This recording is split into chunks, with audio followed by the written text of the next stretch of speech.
Joe, good to see you doing. How you doing? How you been? Pablo, good to see you. How you doing? How you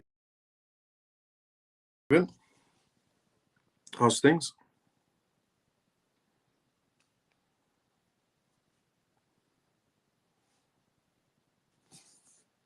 Pure, good to see you. How you doing? How you been? Evening.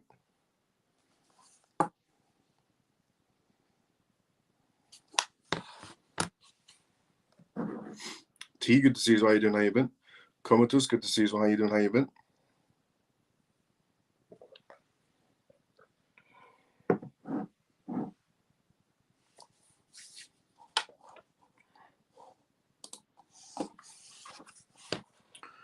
All right. By the time everyone tunes in, let's do a gist of what we're going to be talking about tonight's live. An episode, by the way, 238 of the CMF live. It's incredible the amount of episodes that we're putting out. Hi, Miles of CMF. Dennis, good to see you. How you doing? How you been? Hi, Miles of CMF. Connie, good to see you. How you doing? How you been?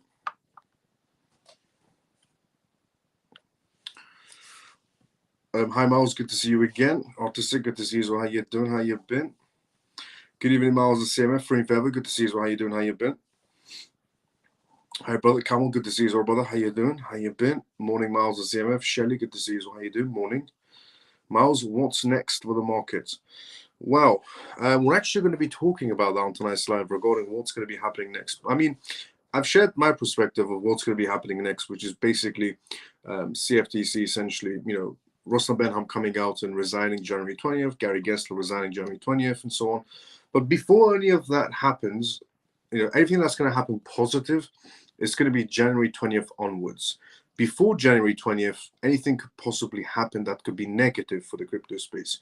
It's when Trump comes in and Gary Gensler resign when everything starts turning positive. But before that, we still do have the Biden administration in power, which means they can pretty much pull anything to disrupt the market space in any sort of a way. I mean, for example, we got confirmation that DOJ essentially has a green light to sell their Bitcoin reserves, which is something that we've talked about on this live, that, Biden's administration of circus freaks could pretty much pull anything.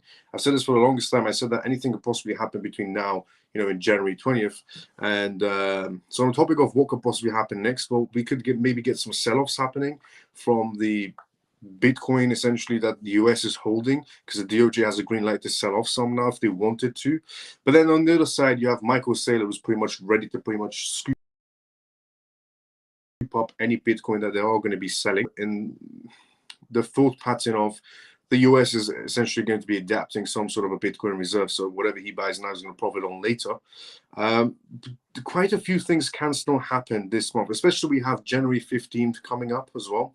January 15th is about the Ripple case, SEC versus Ripple. We're going to get an update on January 15th of what the SEC is going to be filing in tomorrow, or essentially you could say well, still technically tomorrow, but in a few minutes, at about 30 minutes, is going to be the 10th.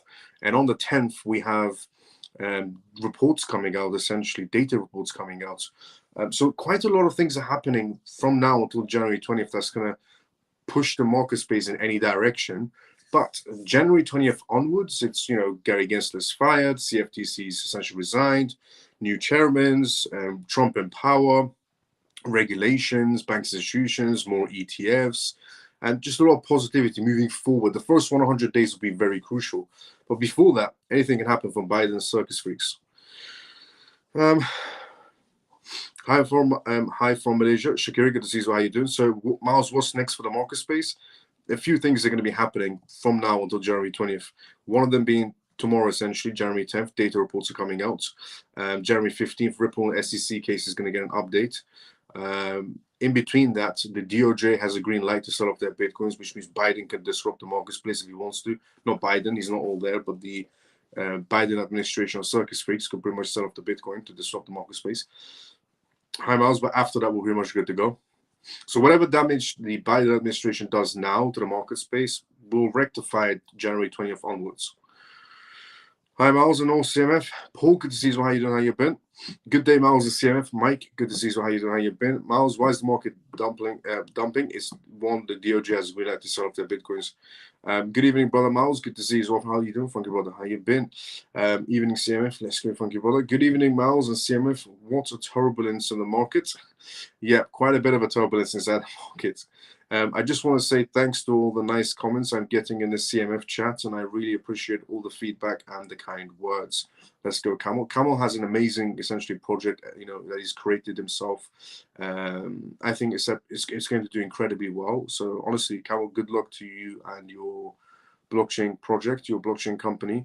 In my eyes, it has a very bright future ahead of itself. But Camel is right now inside the comment section, thanking everyone inside the CMF for all the kind words that they've been sending him. But yeah, honestly, Camel has an incredible project, and I do believe it has a very bright future ahead of itself. Good evening, Miles and CMF. JP, good to see you. So how you doing? How you been?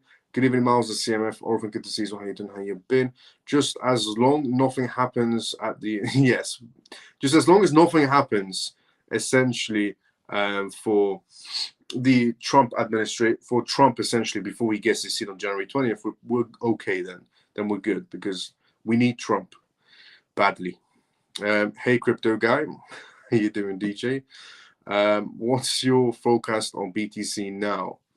My forecast on BTC is the DOJ having a green light to sell off Bitcoin whenever they want. It's not really ideal for anybody holding Bitcoin. It would push prices down. Even the FUD pushed the price down slightly. The DOJ having a green light to essentially sell off. There was always that speculation on the sidelines that the Biden administration will pull anything just to damage the market space before they leave. This could be the biggest damage. The other speculation was that the moment Trump announced that he would create some sort of a Bitcoin reserve for the US, news did start, speculating that maybe the US will sell off its Bitcoins before Trump comes into power to create that Bitcoin reserve. There was always that, that idea on the sidelines of possibly happening, and now we have a green light from the DOJ to sell off their Bitcoins. But yeah, that's not really good. But are they going to sell it is a different question. Are they going to sell it is a different question. I don't think they are, I don't, even if they do, they might sell some, but I'm very doubtful that they will sell all. When XDC, so that's what my forecast is for BTC now. When XDC $20, consider variable change for the time being. What's your view on NFP crypto project? And you have to tell me what the gist of the project is, or you could just leave a comment outside the live and I'll take a look at it for you and give you a better perspective on the matter. I don't know what their recent developments or recent contracts or if they have any sort of licensings, so I'll have to take a look at that for you. And then if you want, just leave a comment outside the video, outside the live, and I'll reply back to your comments. Evening, Miles and CMF Peg, good to see you. So how you doing? How you been? Count, let's go. XDC $20 by June. Consider variable change. Do you think Fed will again go with an interest? It's a possibility that the Feds do an interest. I've personally said that interest rate cuts shouldn't be. I don't think the interest rate cuts are going to be one. There's no way in hell that we're only going to be having one interest rate cut this year. We've got to have multiple interest rate cuts. As much as Jerome Powell wants to mess about and stretch the numbers out, one rate cut doesn't make any sort of a sense if the Fed wants to get close to their 2% target. There's no chance in hell that they'll do one rate cut and get close anywhere near that 2% target. And also Trump and the Trump administration will put a lot of pressure on Jerome Powell. They can't fire him. They can, but it's a very difficult process. So instead of firing him, I'm guessing the Trump administration or Trump, who's a very blunt person, will pretty much put a lot of pressure on Jerome Powell to do the right thing and bring out the rate cuts, not drastic rate cuts, because a drastic rate cut can end very bad. It could, go towards an economic turmoil situation. But a minimal, essentially, rate cuts will help the market reach that 2% target, help with the inflation as well, and help the crypto space having multiple rate cuts as well. As long as every time he does a rate cut, he doesn't come out and end the speech with he doesn't believe in crypto, because the last rate cut he had should have been a positive segment for the crypto space, but then he ended his rate cut. He came out and said, we're going to have one rate cut of 0.25%. That was good news for the crypto space. But then he said, we're only going to have one rate cut for up to 2025, which was bad for the crypto space. And then he said he doesn't believe in the idea of Bitcoin, which was also bad for the crypto space. So as long as Jerome Powell in the future comes out and just says, I'm going to do a rate cut, yes and no, and ends it with that, good. But if he comes out and says, I want to do rate cuts, but then ends his speech with, I don't believe in crypto after announcing a rate cut, which is a good thing, that's not good. But yeah, now before I answer any more questions, let me see the disclaimer of tonight's live show as well, and let me see what we're going from tonight's live, and I'll be answering your questions straight after. Now, on tonight's episode of CMF Live, we're going to be talking about these topics. So, welcome to the CMF Live, if this is the first time ever. On tonight's episode, we're going to be talking about what to expect in terms of Bitcoin's price rebound. Now, for the first time ever, we have a perspective from a Chinese analyst. Now, I normally talk about, analyst perspectives from Standard Chartered Bank, Fidelity, BlackRock analysts, or even essentially Morgan Stanley or JP Morgan analysts like Nicholas. But for the first time ever, we have Chinese analyst perspectives on the Bitcoin essentially market space and crypto space in general, which is what we're going to go through. Then we're going to be going through essentially Rep. Brian Stoll, essentially the chair House subcommittee on digital assets. He's the man that's taken a seat for the subcommittee on digital assets at the chair House. Then we're going to be talking about Fidelity, essentially speaking about how Ethereum has an edge over Solana. So we're going to talk about that perspective coming out of Fidelity. And then we're going to be talking about Oklahoma. Oklahoma senator essentially proposes Bitcoin Freedom Act for salary and essentially payment options, which is an interesting one. And then we're going to be talking about the backpack. Essentially, FTX Exchange apparently is making a comeback, but FTX Exchange is not only FTX Exchange is not coming back in the US, but FTX EU Exchange is coming back. It's been acquired. Then we're also going to be going through news topics related to the impact of regulatory changes on the crypto market, which is a very interesting, essentially, article, and also is an interesting report, to be fairly honest. And also a lot of things that I've mentioned are mentioned essentially in this report of what to expect pretty much this year and moving forward. And then we're also going to be talking about tonight's live regarding the matters of essentially Hong Kong's monetary authority. The Hong Kong Monetary Authority came out today and said they're pretty much ready for DLT, which is distributed ledger technology, which is pretty much what XRP does. And also a lot of banks in Hong Kong, and the central bank is also with Ripple as well. And we're also going to be talking about tonight's live regarding the matters of the key US data that's coming out today on the 10th. Technically it's the 9th still, but about 20 minutes is going to be the 10th. But the key US data is coming out as on January 10th, which is going to have an impact on the crypto space. We're also going to be talking about the CFTC on tonight's live as well. Essentially the CFTC sending subpoenas to Coinbase, which is also an interesting one, because the CFTC has always just been very polite, as you could say, to the crypto space, but they're leaving with a bang by subpoenaing especially Coinbase. And then we're going to be talking about Standard Chartered Bank on tonight's live as well. Standard Chartered Bank is doubling down on the crypto space, which is incredible to see a bank as big as Standard Chartered Bank talking about how they're doubling down on the whole digital space, especially in the EU market space as well. And then we're also going to go through news topics related to tokenization. So one of Dubai's biggest real estate companies, massive real estate company based out of essentially United Arab Emirates, or even you can say Saudi Arabia, or essentially Bahrain or Kuwait. This real estate company, this essentially a construction company, is incredibly massive. And they've just partnered up with one crypto project for tokenization, which is, when we get to that news, I'll reveal what that crypto project is. And then we're also going to be talking about the SEC chairman, Gary Gensler, and because he's made another speech. But this time, Gary Gensler made a speech about Donald Trump and essentially Elon Musk as well. Then we're also going to be talking about the Ripple case, which we're also going to be getting an update on very soon. So those are all the news topics we're going to be talking about tonight's live regarding the SEC, CFTC, Ripple, Standard Chartered Bank, what to expect this year, perspectives from Fidelity, quite a bit of news to go through on tonight's live. But before we go through any of these news topics, I just want to say to everyone watching right now, welcome to the CMF Live. If you're watching this for the first time ever, the CMF stands for Crypto Miles Family. And my name is Miles. I go by the persona of Crypto Miles. And on this live, you can tune in every single night, Monday to Friday, 11:25 p.m. UK time onwards, where I talk about the most recent news that's happening around the world in terms of cryptocurrencies, CBDCs, AI, politics, and regulations. Vital information for you to know about regarding the world completely transforming into a digital space. And we also do Q&As on this live as well, which means if you do have any questions, put it outside the comment section. I'll be more than happy to answer any questions you may have. I read everybody's comments one by one, read out your name as well, and give you an answer. And the disclaimer of this live, as always, is not financial advice, not political advice, and what I say is only for entertainment purposes. is. So welcome to the CMF Live. This is episode 238, which is incredible. I just want to say also thank you so much to everybody who's liked this live. If you're watching this from YouTube, thanks so much to everyone that's liked this live as well, because I'm getting notifications. And thanks so much to everyone who's watching on X, who's also liked this live, put a comment outside the live, and retweeted this live as well on X, because I'm getting notifications as well. So now, before we go for the first news, which is the perspective from essentially a Chinese analyst on the market space, on the crypto space, let's go inside the comment section first, and then we go straight into the first news. Then we just go back and forward. Q&As, news, Q&A, news. Let's see where we're at inside the comment section. We were at here. Good morning, Miles of CMF. Ghost Runner, good to see you. How you doing?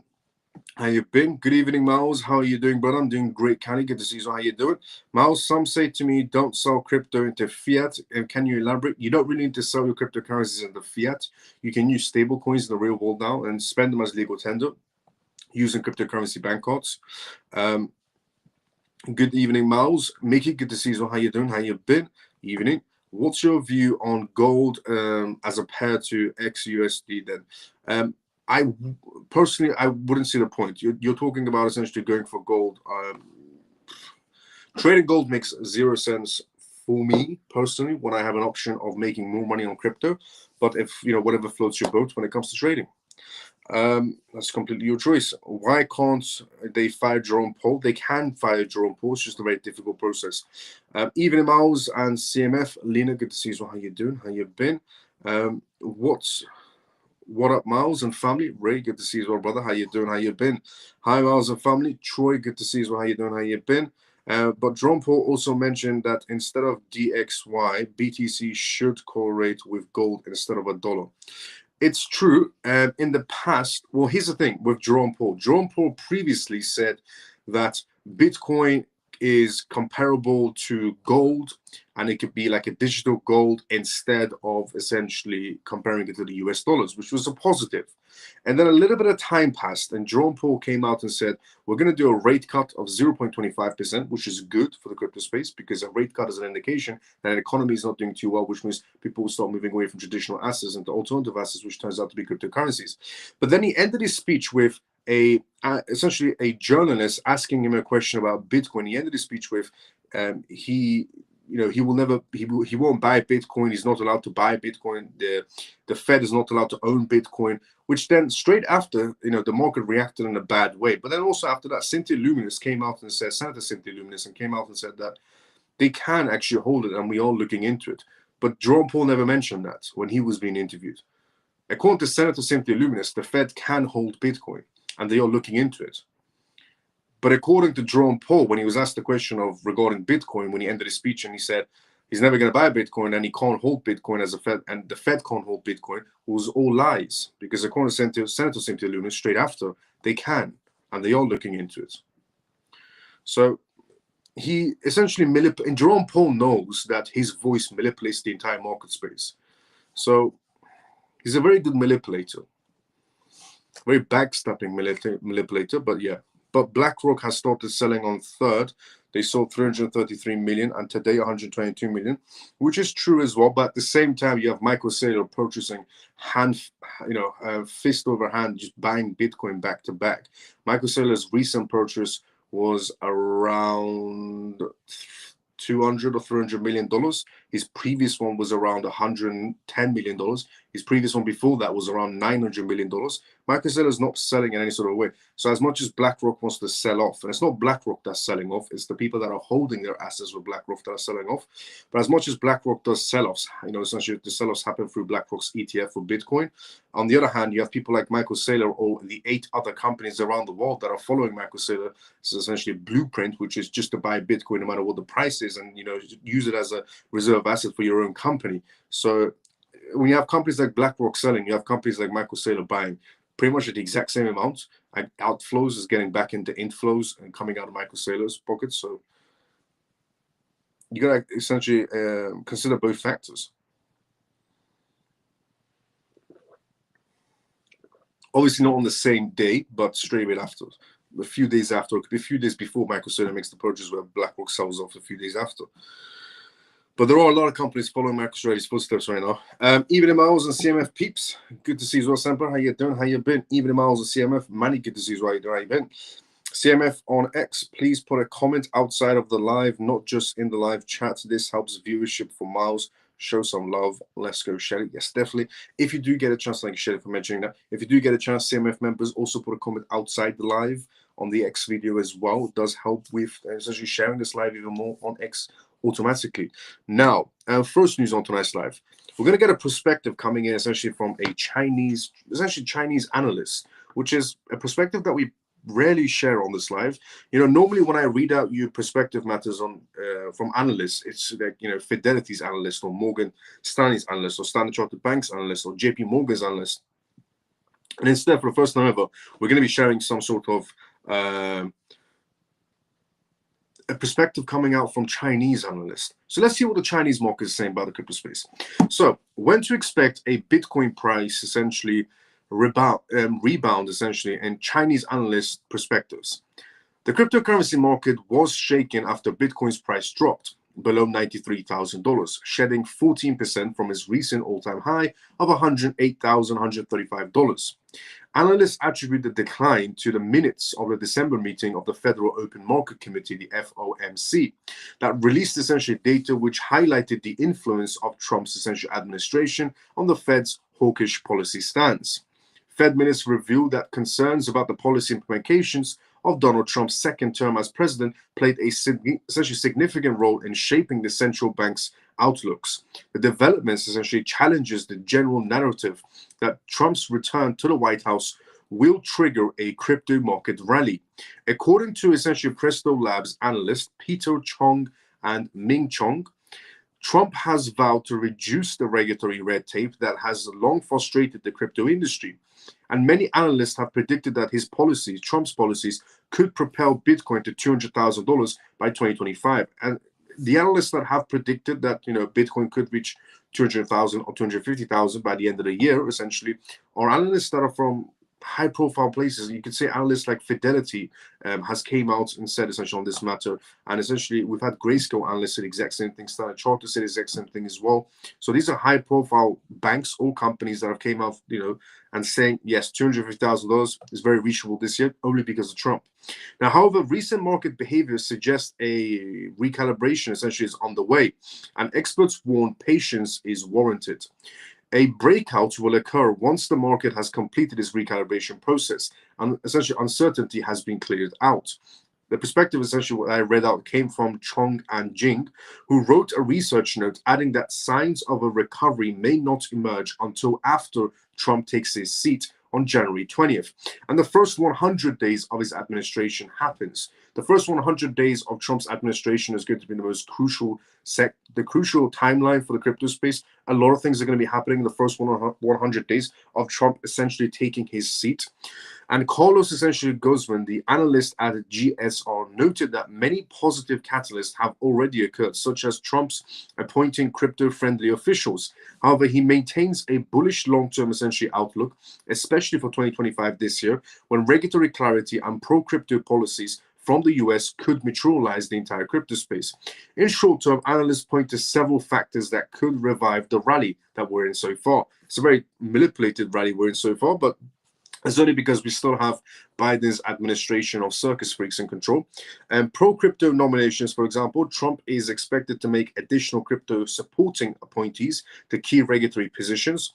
FTX's bankruptcy payments, these payments scheduled for February, could return between $2 to $8 billion to the crypto market space. It is true, FTX exchange is getting ready to refund everyone. They're going to be refunding people either in fiat or USDT or any other stable coin, which is excellent for the crypto space. People are going to get a substantial amount of money back to themselves, which means they're more likely to enter the crypto space with that money. It's about $2 to $8 billion that's going to be refunded. And then we also have China's economic challenges. For example, David Brickwall, head of international distributions at essentially the FRNT Financials, noted Bitcoin's potential to benefit from capital outflows as Chinese yuan weakens. The more the Chinese yuan gets weakened, the more essentially investors from China itself start looking for alternative assets. They're going to also be aiming for assets like Bitcoin or Ethereum or XRP or XLM or any other sort of assets that's legitimate to them. Honestly, the Chinese analysts that have came out essentially from this firm, from this company, what they've said is basically on the money. whatever they said right now is basically on the money. It's also what I've been saying as well, where they talked about how anything can happen from now until January 20th, but after January 20th is when the positiveness slowly starts to happen inside the crypto space, because Trump taking his seat, first 100 days will be very crucial, and so on. But from now, and Biden's circus freaks can pretty much pull anything. Now, on the topic of essentially bringing in the regulations, bringing some positivity for the crypto space, we have Brian Stale, essentially the new rep that's going to be chairing the House subcommittee on digital assets. But before we go through this, let's go inside the comment section first, and then we go straight through this news. Let's see what we're inside the comments. As I said previously, this is a live, which means if you have any questions, put it down inside the comment section. I'm more than happy to answer any questions you may have. So, wishing you all the best, brother. Thank you so much. Yeah, I see what you're doing with your name there. Want to know what amount coin I need to become millionaire? Just aim for the financial projects. You should be perfectly fine. Now, Rep Brian Stale to chair House subcommittee on digital assets. Republican Rep, essentially Brian Stale, has called for a clear crypto rules as he's set to chair the House subcommittees on digital assets, a key essentially congressional gather for blockchain policies. As we all know, Trump is preparing a very pro-crypto essentially group of politicians around him. Pro-politicians also taking the House seats, which is incredible. The GOP representatives from Wisconsin was unveiled in a roster of new House leaderships by Rep. And French Hill, for example, who was voted to head the entire House of Financial Services Committee during the Donald Trump's regime. And Hill's statements that came out today as well said that the House committee and subcommittees led by Republicans, Brian Stale and other Republicans, will create a regulatory framework for digital assets to protect U.S. investors and support American-based technological innovations. Reps Hill and Stale have criticized agencies like the Securities and Exchange Commission, SEC, and its outgoing chairman, Gary Gensler, for failures in digital asset policies. Gensler's announcement of his resignation on January 20th, the same day as Trump's essentially taking his seat, and Trump selected pro-crypto Paul Atkins essentially as Gary Gensler's replacement, pending the Senate approval. Now, Brian Stale and French Hill have supported crypto bills in the House's digital assets subcommittees, like the FIT21 bill, which seeks to define crypto oversight and essentially clarify regulatory powers. And Stale also voted for the stablecoin bill to regulate US dollar peg tokens nationally. And the House Financial Services Committee and its subcommittee on digital assets are crucial to crypto policy formations, placing Stale at the forefront for the much debated topic in recent months and years.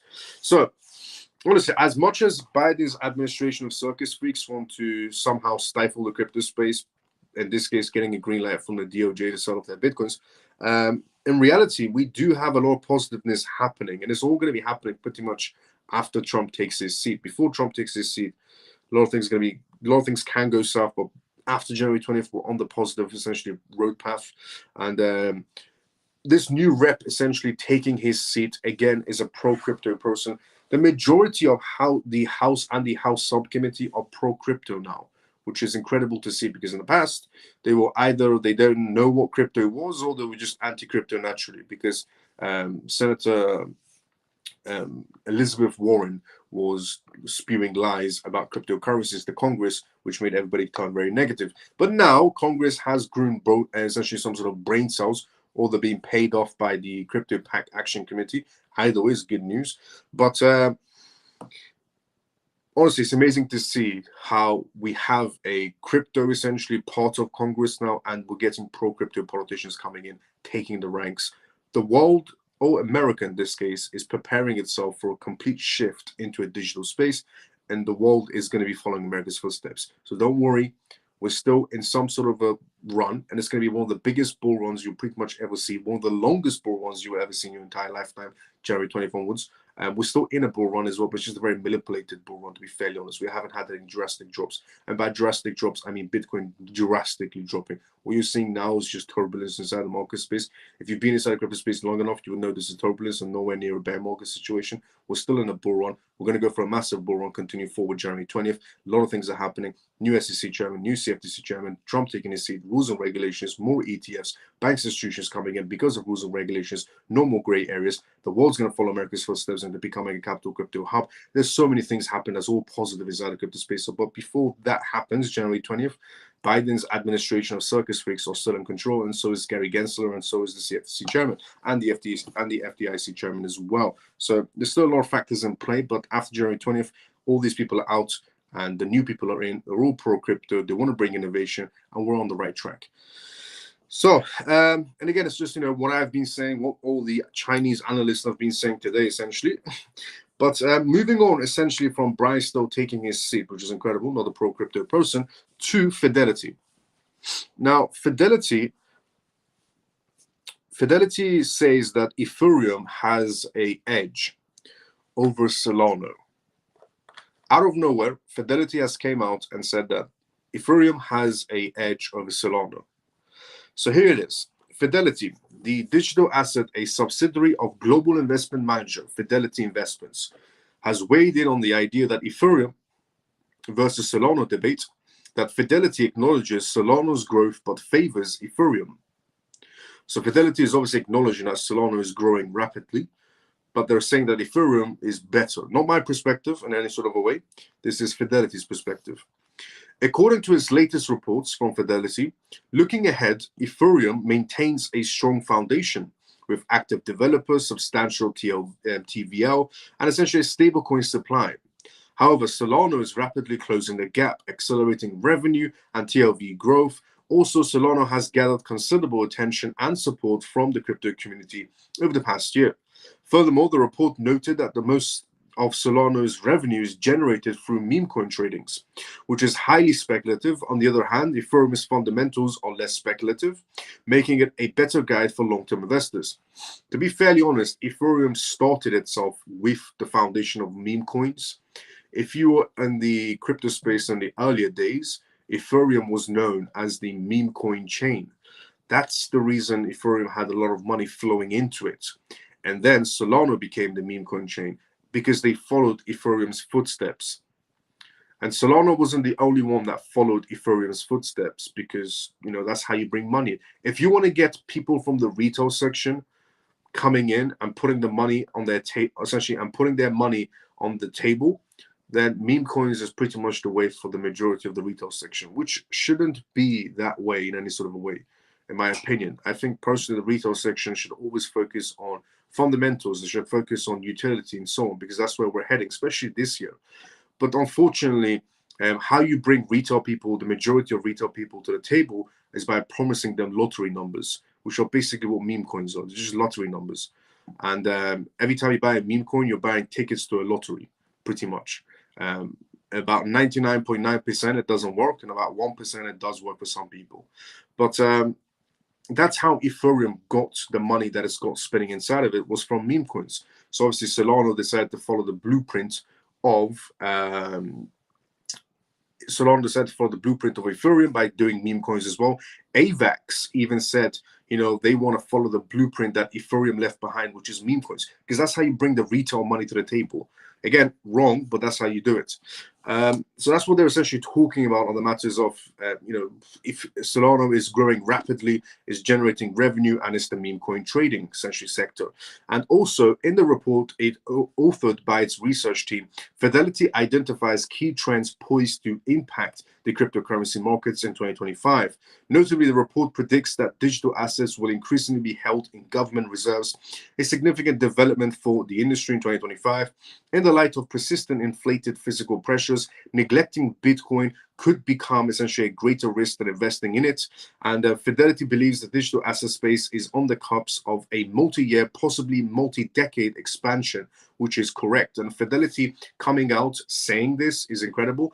But also we had another company yesterday coming out saying exact same things that Fidelity is saying, that moving forward, We're going to be having this year especially, and continuing forward, we're going to be having the longest bull run you will possibly be seeing in the history of the entire crypto space. This is not just my opinion, even though it was my opinion originally a while ago. I mentioned this a while ago anyways, but CEOs that came out yesterday said the exact same thing from Grayscale, and then you have CEOs essentially, analysts coming out from Fidelity saying the exact same thing as well. JP Morgan's analyst said the exact same thing as well. Like 2025 and beyond, we're going to be seeing the longest bull run in crypto's entire history, because not only are we essentially going to rules and regulations, but rules and regulations leads to utility, which means crypto projects that have utility are going to be seen going higher and higher and higher. Obviously, with turbulence in between, nothing continues going up. This is going to be more like up like this rather than just straight up. But either way, up is up, so it's good to go. But that's what Fidelity is basically talking about, how, Fidelity's researchers coming out, analysts coming out essentially and saying that Fidelity believes the digital asset space is on the cusp of a multi-year, possibly a multi-decade expansion is on the way, starting this year. A multi-decade expansion starting this year. This mainstream adoption will see digital assets become deeply embedded across multiple sectors, including industries, governments, and nations. They're not lying in any sort of a way. America is the biggest market space on planet Earth, pretty much. America does anything inside the market space, everybody else follows. According to the Bank of International Settlements, if the American market space sneezes, the world market catches a cold. So if America is essentially going towards some sort of a sector, then the world's going to follow their footsteps.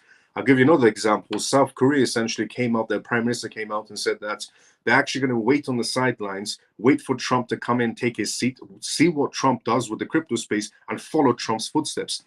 The man even decided to learn golf. The prime minister essentially of South Korea decided to learn golf just in case, he can have a round of golf with Trump. Everybody is waiting for Trump to take his seat and see what he does with America so they can follow America's footsteps moving forward. And again, this is what they're talking about, Fidelity's analysts talking about when they say this mainstream adoption for digital assets, we're going to be seeing this multi-decade essential scenario, is this. The mainstream adoption will see digital assets become deeply embedded across multiple sectors, including industry, governments, and nations. Well, yes, because if America is going to have rules and regulations, if the American markets are going to be heading towards the idea of a global hub for cryptocurrencies, then every country is going to be aiming for a global hub of cryptocurrencies. Donald Trump, for crying out loud, mentioned the idea of creating a Bitcoin reserve at a Bitcoin committee in America. And you have Latin American countries lining up, for example, saying they want to do Bitcoin reserves because Donald Trump mentioned it, or essentially South Korea mentioning it, or Hong Kong mentioning it, or Japan mentioning it, or even, Middle Eastern countries talking about, even European countries are talking about creating a Bitcoin reserve. Why? Because Donald Trump mentioned it only. Everyone's going to be following America's footsteps, and cryptocurrencies, especially this year, are definitely going to be embedded within governments. They're going to be embedded in terms of maybe portfolio-wise embedded into governments, but they're also going to be embedded in tokenization. They're going to be embedded in essentially industries and banks. This is also the year that a lot of countries are coming out with CBDCs, for example. The Russian Ruble CBDC is coming out this year. Brazil's CBDC, Drex, is coming out this year as well. India's expanding on their CBDC. Hong Kong is going to have some pilot CBDCs going on as well. Japan is getting very close. The whole SBI, XRP situation with the banking system, that's going to be very, very close to launching as well. China's expanding on their CBDC sector as well. A lot of countries are coming out with CBDCs this year. We're having rules and regulations this year, and so on. So yes, the idea of cryptocurrency is about to go mainstream this year, starting January 20th onwards. Facts. Absolute facts. For instance, nations like El Salvador and Bhutan have maintained a bullish stance on essentially flagship cryptocurrencies. El Salvador has consistently stacked up its Bitcoin reserves. Meanwhile, Bhutan's bank and Mindful's essentially city, GMC, has announced plans to hold Bitcoin and other digital assets as part of its reserves. We're going to have a lot of ETFs happening as well. And Fidelity also predicts crypto ETFs are going to have a massive surge this year. Furthermore, Fidelity's outlook indicates that while digital assets make progress, their journey towards broad mainstream adoption is getting underway. The report also pointed out that essentially Bitcoin and Ethereum exchange traded funds are going to have growth as well, and more growth that they already have right now. These financial instruments have simplified the process for traditional investors to access digital assets, which means other ETFs that are going to be happening are going to have some sort of inflows happening as well. Traditional investors can essentially invest in digital assets through more conventional and familiar channels. And in 2024, the launch of the 740 ETFs saw digital assets ETFs take a center stage. Among the top 8 spots for inflows on Bitcoin essentially tracking ETFs dominated with 4 entries, while Ethereum focused on ETFs secured 2 spots. Now, the only reason that Ethereum ETFs didn't do too well is because Ethereum didn't bring anything to the table that was substantially great when it came to the ETF space. Now, the thing that Ethereum was going to bring to the table was staking. Ethereum was going to bring staking to the table when it essentially officially was announced as a ETF. But Gary Gensler didn't like the idea of Ethereum introducing staking, which, in other words, when Ethereum ETFs were introduced, they weren't that popular inside of Wall Street, because when Bitcoin ETFs were introduced, what Bitcoin brought to the table was limited supply, which is great. It's only 21 million tokens, no more will be produced. So that's what Bitcoin brought to the table when it turned into an ETF for Wall Street. But when Ethereum, essentially got turned into an ETF, it didn't bring anything to the table. What it could have brought to the table was staking. Buy this ETF and you can earn more by staking it. That's what could have essentially enticed more investors from Wall Street, but because of Gary Gensler, he stifled that situation. So when Gary Gensler leaves, obviously January 20th, believe it or not, we're going to get a lot of refiling happening for Ethereum ETFs to add staking capabilities, which is then we'll see Ethereum ETFs do better in those odds. But we're also going to get a lot more ETFs happening, XRP ETFs, in my opinion, are 1 billion% guaranteed this year. In my opinion, XRP ETFs, 100%, 1 billion% are guaranteed this year. We'll also get some Solana ETFs happening, some H4 ETFs happening, and a lot more of the ETFs happening as well. And also, we're going to get a lot of IPOs happening this year as well for blockchain companies. Circle, for example, USDC is about to do an IPO. Ripple said they're thinking about doing an IPO again because now they can. Also, having that dinner with Trump helped. But a lot of things are in progress.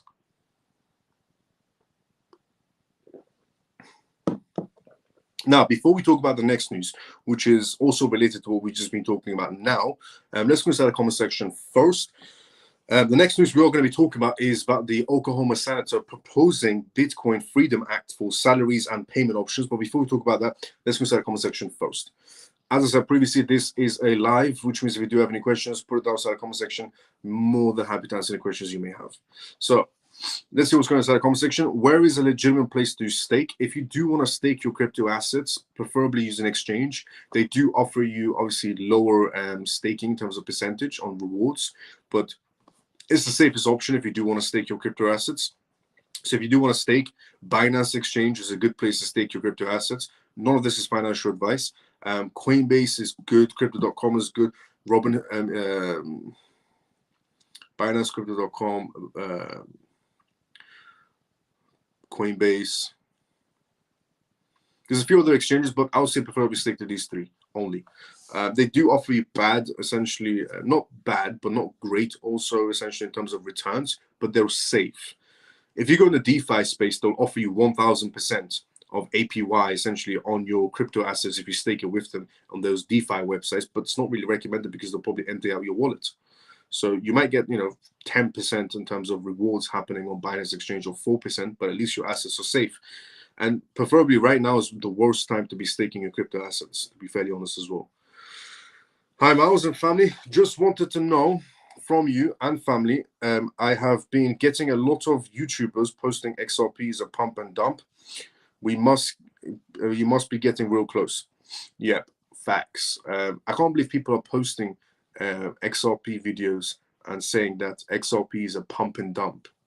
Still, till this day, people are still essentially hating on XRP. I guess some people just, deserve to be left behind on CBDCs. Hello, Miles and CMF. Hope that everyone is doing well. I love and respect my family. Scott, good to see you. How you doing, brother? How you been? Share the live. Let's go, Scott. Good to see you, brother. Do you think the ETF for XRP will happen before March? Do I think the ETF for XRP will happen before March? I think the faster, essentially, look, what I would say, Peg, good to see you. What I would say is it depends on how fast Paul Atkins takes his seat as the new SEC chairman. So that's what crucially will depend on. So it depends on how fast Paul Atkins can take his chairmanship seat in the SEC and replace Gary Gensler, because Gary Gensler leaving January 20th, great. But for Paul Atkins to take his seat, they have to do a vote. Congress has to do a vote, then Paul Atkins can take his seat. So it depends on how fast Paul Atkins takes his seat.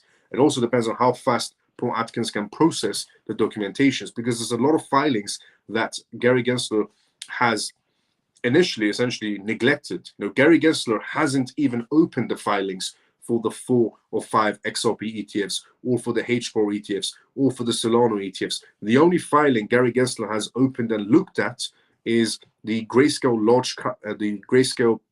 large cap fund is the only filing he's even looked into.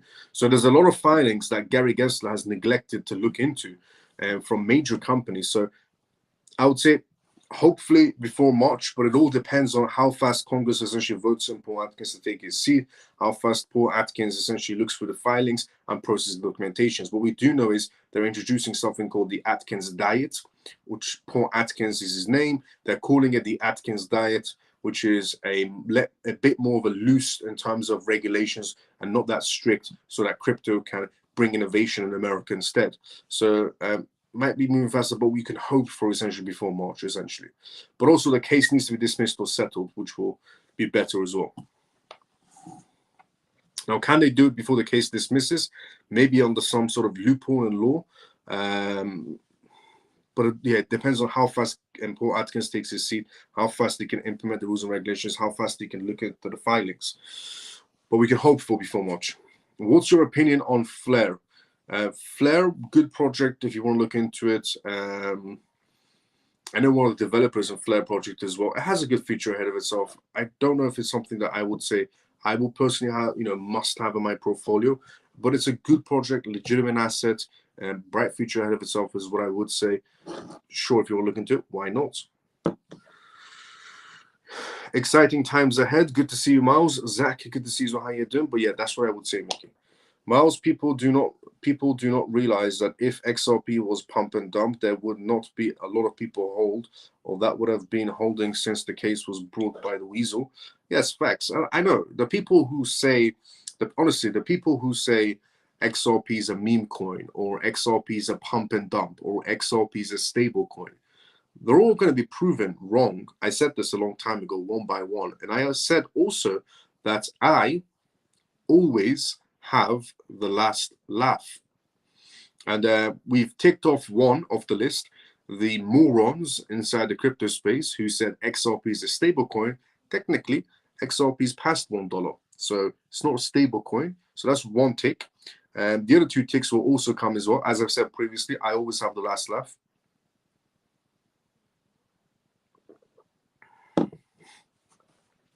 XRP can pump it all at once. I'm holding old. I will never give up my riches. Let's go, Scott. What's your opinion on Helium? Helium is the crypto project that came out a long time ago with this whole mining box where you can mine HNT or HXT or something. That was the ticker for the token. But here's the thing: Helium has launched in America. I think they launched in Miami. They launched alongside T-Mobile in Miami, and they're giving out SIM cards, essentially unlimited SIM cards you can purchase. So let's see how that works out for them. But again, I wouldn't say Helium is a must-have in any sort of a way. Opinions on ICP. ICP is an all-right crypto project. It could do well in its own field. It's in the same category, you could say, pretty much as Graph, if I'm not mistaken, or Hot, for example. It's a good project in its own category. For me, it's not a must-have either. Do you think it's a good time to buy TON, as nobody's talking about it now before its hype starts? Again, not financial advice. True. I mean, TON is an incredible project, no doubt about it. I mean, TON is an incredible crypto project. They have so many partnerships in place. TON has a partnership in place with Binance Exchange, for example. They have a partnership in place with OKX Exchange and a few other essentially major exchanges out there as well. They've created an entire market space. TON is the only project that Telegram has ever built and is ever going to use. They have 900 essentially million users plus using Telegram, which any crypto project will dream of having 900 million users plus using it. Not saying, right now Ton has 900 million wallets and users active, no, but eventually they will have, because Ton was developed by Telegram founders and so on, and dumped because they're about to be sued by the SEC and picked up as a partnership in a loophole. But all of that in its own words. Ton, incredible project. Why not if you do want to go for it? Obviously not financial advice. Keep reading the XRP holdings, certain value in various ranges. The price is just above $2.25. Why the difference if the value projection is subject or objective? Miles, if you had hot and MDT in your bag, which would you keep? If I had hot and MDT in my bag, which one would I keep? Hot. Probably. I mean, hot is an incredible project and exceptionally cheap. Yeah, I've been looking at Ton to include into my portfolio. What percentage would you recommend to hold XRP of your portfolio? Example, 50%. I would say even a little bit more. So if we're talking about percentage-wise, how much of your portfolio should be XRP? Not financial advice in any sort of a way. My own personal preference. I think at least 55 to 60% of your crypto portfolio should be XRP. Just my personal preference, not financial advice in any sort of a way. The more XRP you have, the better it is. It's still cheap as yep. Hot still cheap as yep. Hot is incredibly cheap for what it's going to become as well. Now, Oklahoma senator proposes a Bitcoin Freedom Act for salaries and payment options. Oklahoma State Senator Dusty has introduced legislations allowing Bitcoin as a payment option for salaries and transactions. The Bitcoin essentially Freedom Act, introduced on January 8th, essentially enables residents and businesses to embrace Bitcoin voluntarily. Dusty has highlighted Bitcoin's potential to counter inflation and strengthen financial sovereignty. The bill, SB 325, outlines a framework for Bitcoin's secure use within the state. It authorizes Bitcoin as a medium for transactions, salaries, and investments. According to Dusty, this initiative positions Oklahoma as a national leader in adapting financial technology. It also emphasized that participations would essentially remain optional and aligning with the free market principles ahead. Inflation is also a growing concern for many Americans, including Oklahomans, and the U.S. inflation rate climbed 2.7% in December 2024 and increased since September. And Dusty essentially argued that Bitcoin provides a hedge against inflation, which erodes the dollar's purchasing power. Now, Dusty also criticized Washington, D.C. for contributing to inflation through excessive money printing, and he noted his commitment to mitigating inflation essentially effects on his essential constitutions. And Bitcoin's decentralized nature, he stated, offers an individual's financial sovereignty, unlike central bank digital currency (CBDCs). This bill essentially builds on Oklahoma's previous pro-crypto legislations. In May 2024, for example, the governor, Kevin Stitt, signed a law supporting blockchain firms and Bitcoin mining operations in Oklahoma. This framework attracted crypto businesses to the state and promoted innovation in financial technology.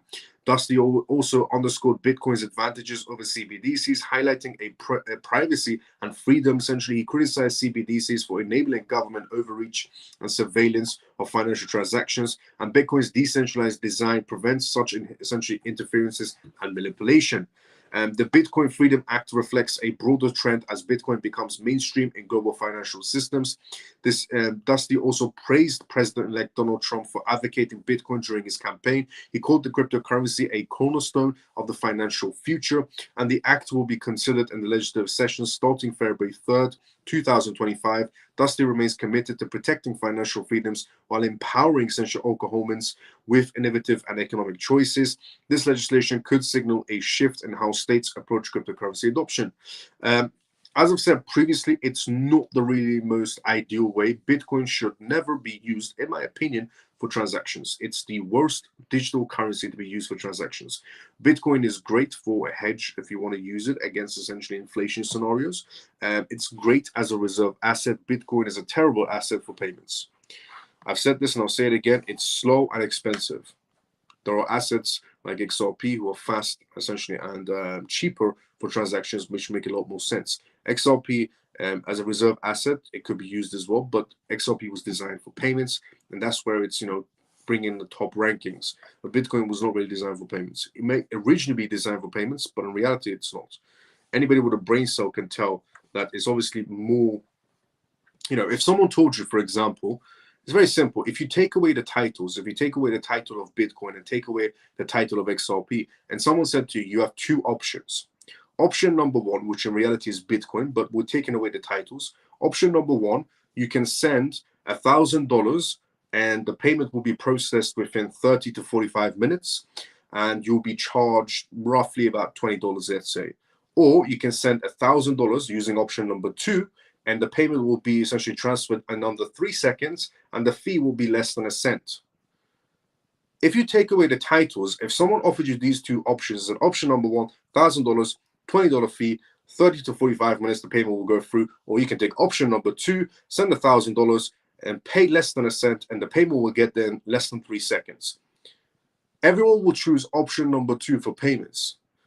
But now you add the titles in, Bitcoin is option number one and XRP is option number two. People go, not people, but if you have a brain cell, you would still go for XRP, but people would just go for the title and say, no, Bitcoin, and for example, Oklahoma essentially saying Bitcoin for transactions and so on. But honestly, if you take away the titles, which option makes more sense?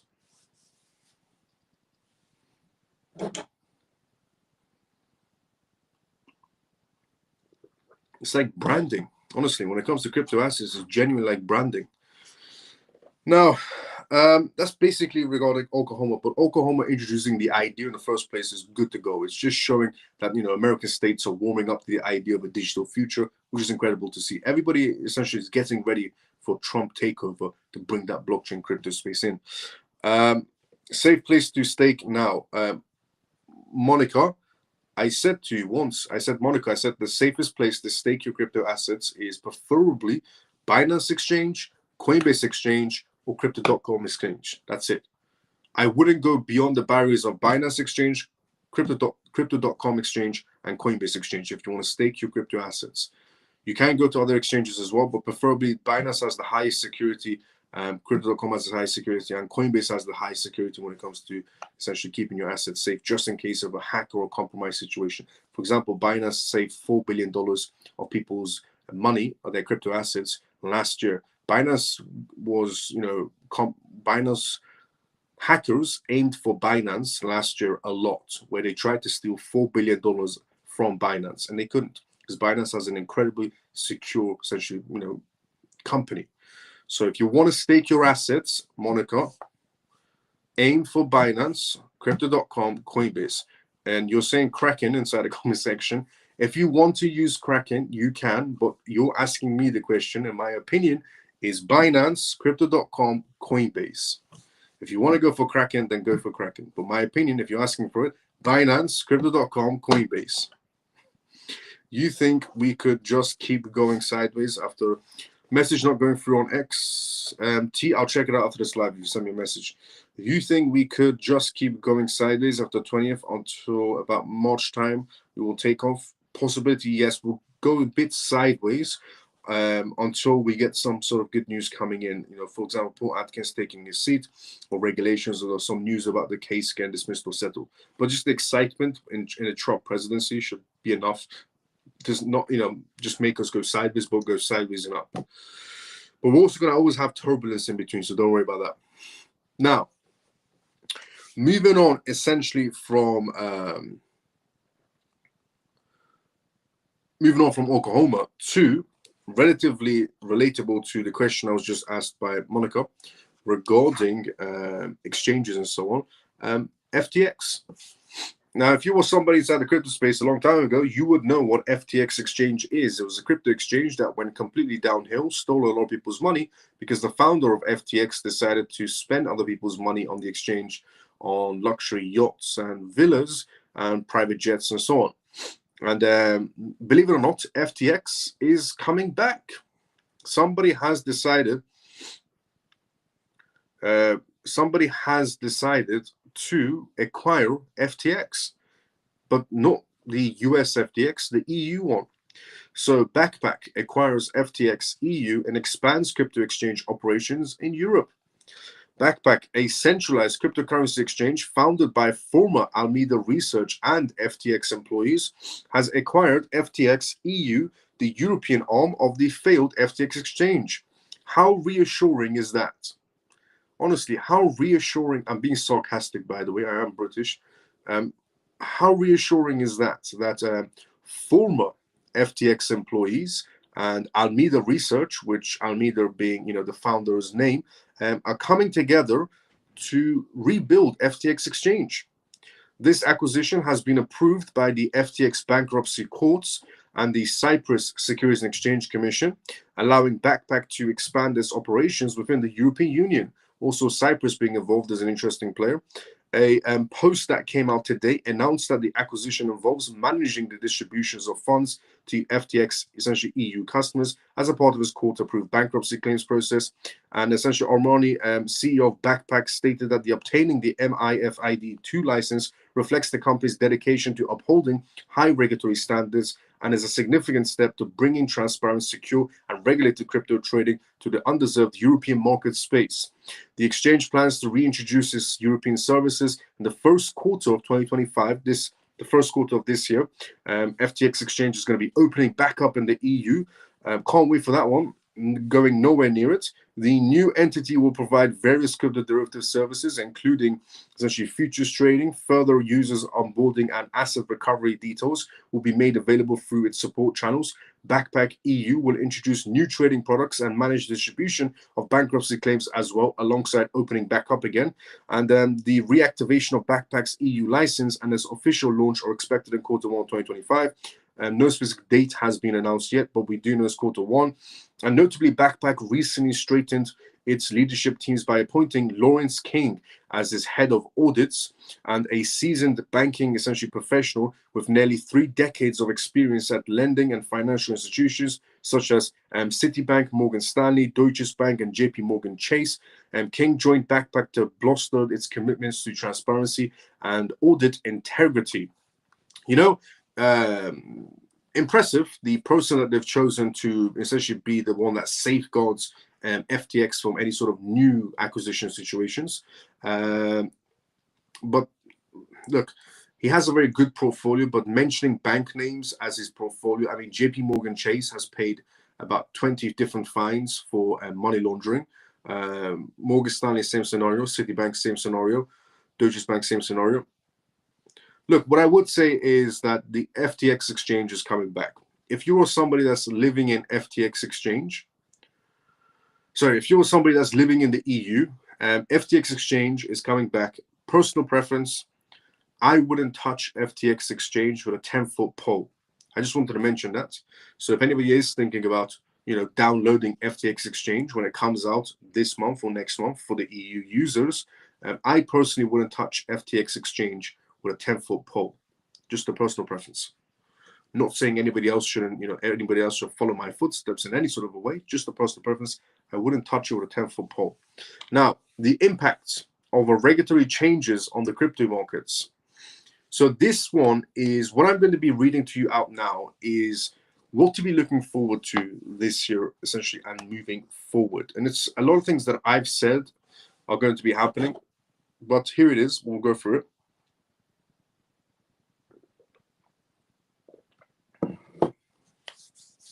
Gratitude for holding out. Do you think the idiots will sell the confiscated BTC before Trump is in? It's a possibility. You never know. Biden's administration of circus freaks could sell maybe the Bitcoins that essentially they're holding. It's a conversation also we've had in the past regarding the matters of, Trump mentioning that he wants to do a Bitcoin reserve before Trump comes in. Will the US sell its Bitcoin? I said, will Biden's administration of Biden sell the Bitcoin that the US is holding out of spite? Because Donald Trump mentioned a Bitcoin reserve he's going to think about doing. So, these people are very spiteful. I said this as well a while ago. I said Biden's administration and Biden are very spiteful people. They pretend to be kind people, but in reality, they turn on you like this. That's the issue with Biden's administration, people like Biden's administration, they seem to be very kind-hearted people, but in reality, they're very spiteful people. They'll turn on you within seconds. So it's a possibility. Biden's administration is selling off the Bitcoin before Trump comes in, just out of spite. They couldn't care less. Biden's administration couldn't care less if they damaged the crypto market space, if they sold off their Bitcoins. Biden's administration couldn't care less if they sold off their Bitcoins and essentially millions of people lost money in the retail section in the crypto space. Biden's administration couldn't care less about anything. If you think about it in the most simplest way, they damaged the US economy. Biden's administration damaged the US economy so much that it's standing on its last leg while they're handing it over to Trump. Biden's administration damaged the US economy so much that it impacted the world economy. Biden's administration started a war between Ukraine and Russia, which upped the gas prices, which now we're paying for because we're buying at double the price from other countries that are getting it from Russia for cheaper prices. So Biden's administration milked the US as much as they could. They damaged the US's economy. They damaged the world's economy. And now, just out of spite, if they sold off their Bitcoins, now they have a green light from the DOJ just before Trump takes his seat January 20th, it wouldn't surprise me even for a bit. Honestly, this is why I say Biden's administration and Biden himself should go down as traitors of the US people. But some people will still never admit to that. There are some people out there that will still support Biden or Biden's administration, say they did a great job for the US. Those people should be put in mental institutions because something's not right all the way up there. Gary Gensler might be back in full swing as proxy behind FTX. By the looks of it, yeah. But look, honestly, it wouldn't surprise me. It wouldn't surprise me if Biden's administration just did that out of spite. Gary Gensler was Sam Beckman's teacher at MIT. Yeah, Gary Gensler is a very intelligent man. He might play dumb, but he's a very intelligent man, believe it or not. But also very,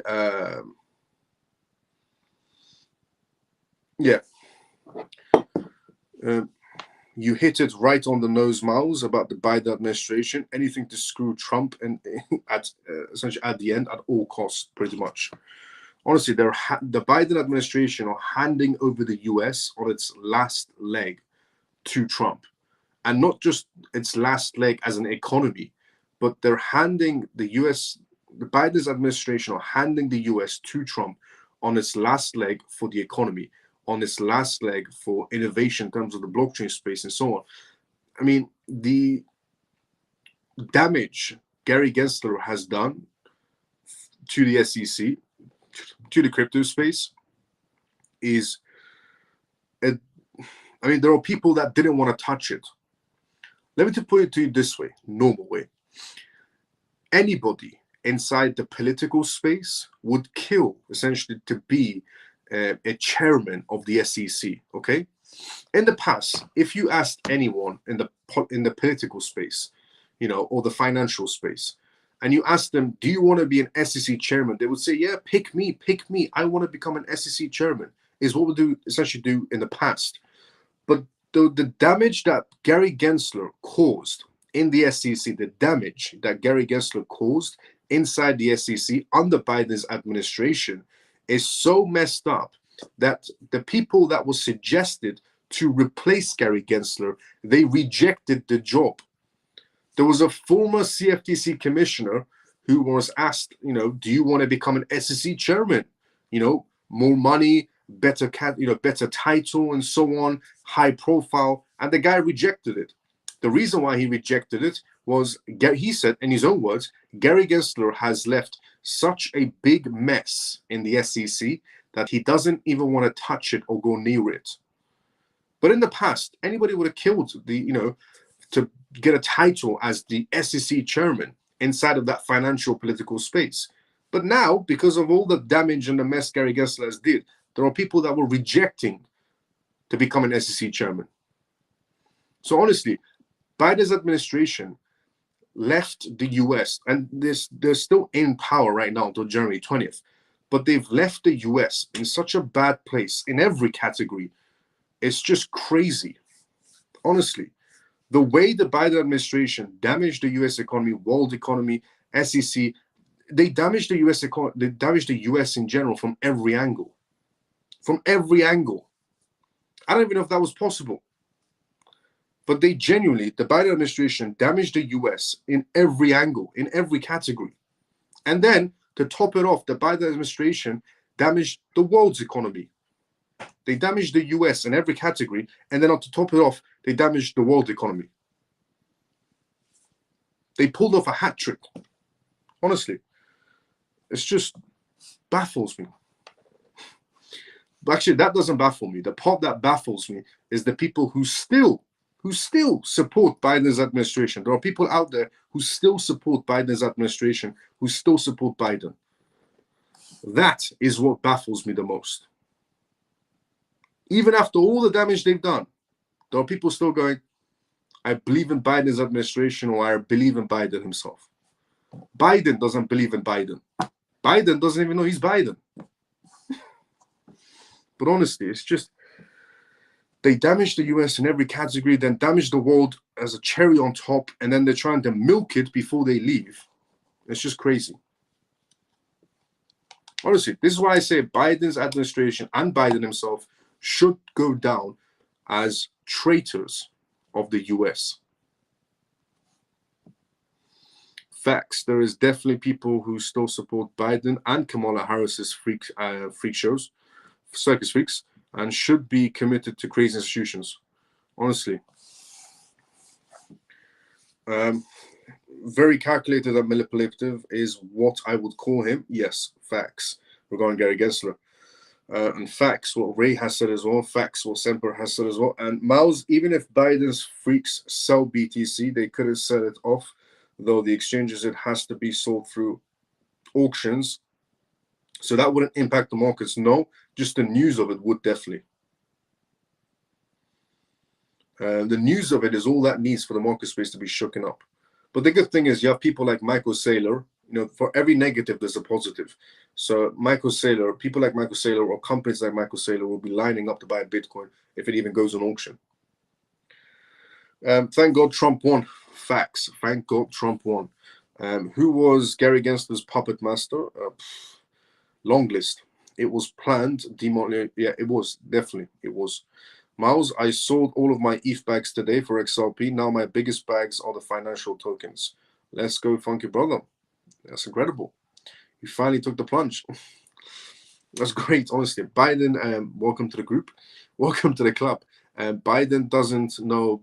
Biden doesn't know he's Biden. Crypto Mouse. Honestly, facts. Absolutely. Biden doesn't even know he's Biden. Outstanding though. Brainwashing is a hell of a drug. All facts, straight up. Treason, traitors, facts. Absolutely facts. The rate, Davey, let's go as well.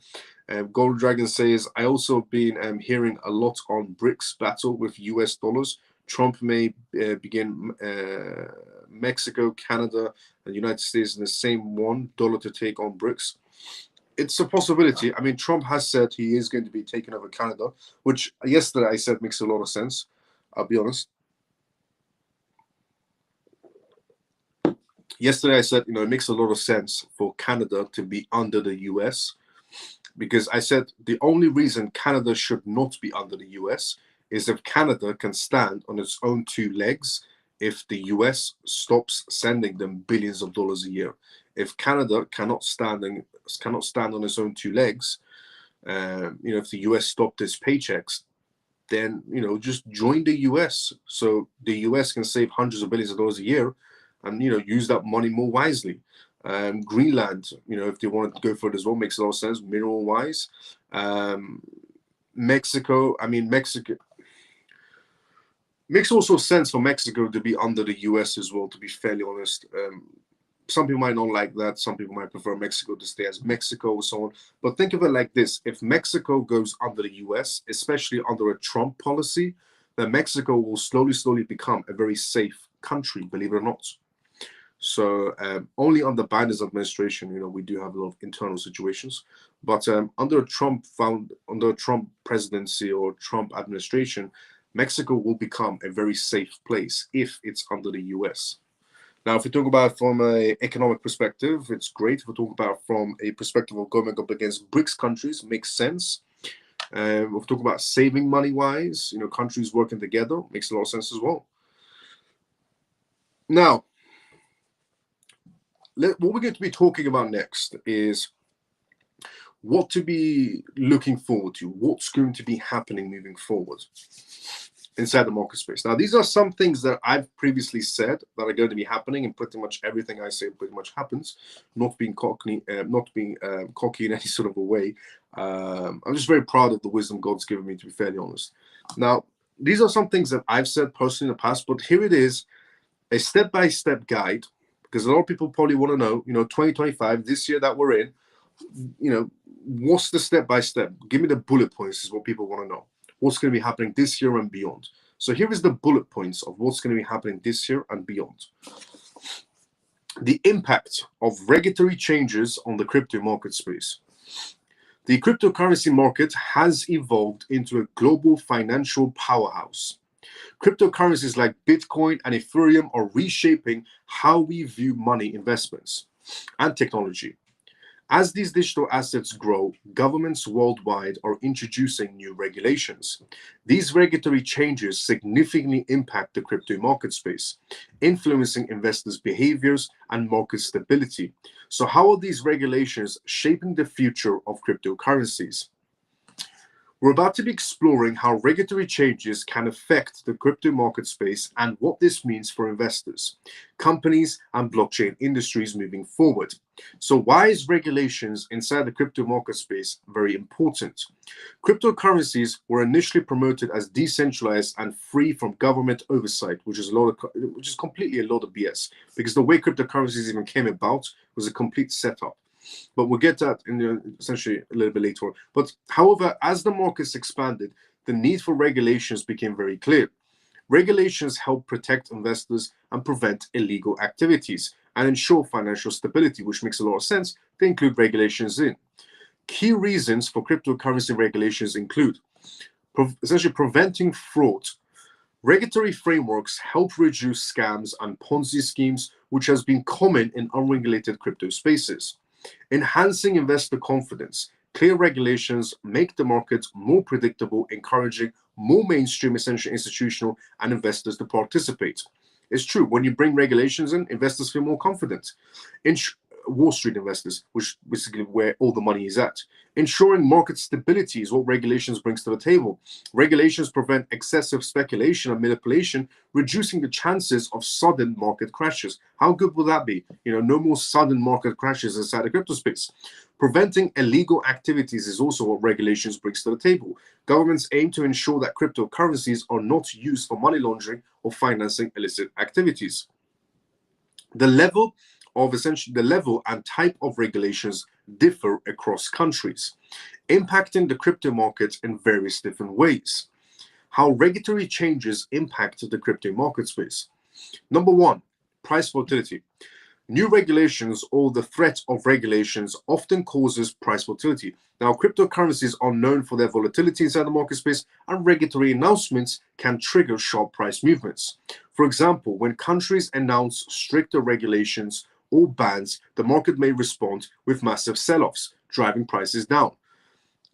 An example of this, for example, in 2021, when China introduced stricter regulations on cryptocurrency mining and trading, Bitcoin's price dropped significantly. The market lost hundreds of billions of dollars in days as Bitcoin miners relocated and investors panicked. It's true, when regulations come this year, if the regulation is coming too strict, then the market space will get stifled and cryptocurrencies will go down in price rather than up on the regulations. The good thing is Trump's administration has said that they're going to play a little bit loose with the regulations so that the crypto space can grow and bring innovation in America. And they're not going to be very strict. They're going to be completely different to what essentially Biden's administration and Gary Gensler were doing, completely different, a 360 difference. So on that topic, positive regulatory news can drive prices higher. So if we get regulations coming in that are positive for the crypto space, we could be going to higher space.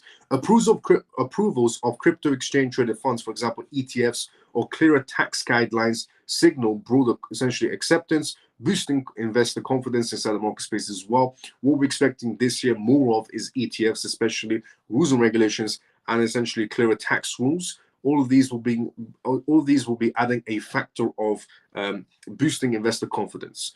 Number two, increased institutional participation is what to expect this year and moving forward. Increased institutional participation.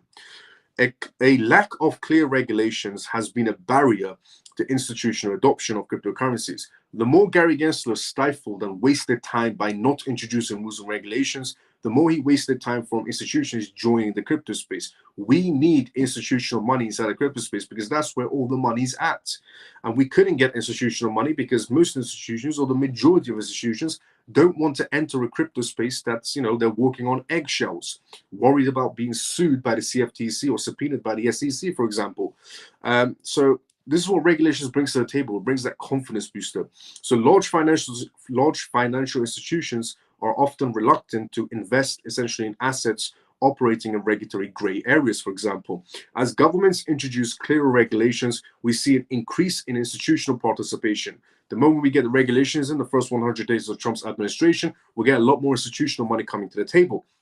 Regulations provide legal and clarity and security, encouraging institutions to enter the market space. For instance, the introduction of crypto ETFs and compliance standards helps institutional investors feel more comfortable investing in digital assets. For example, in the US, the approval of the first Bitcoin futures ETF by the SEC in 2021 marked a significant turning point. It opened the doors for institutional investors, leading to increased liquidity and more stable prices over time.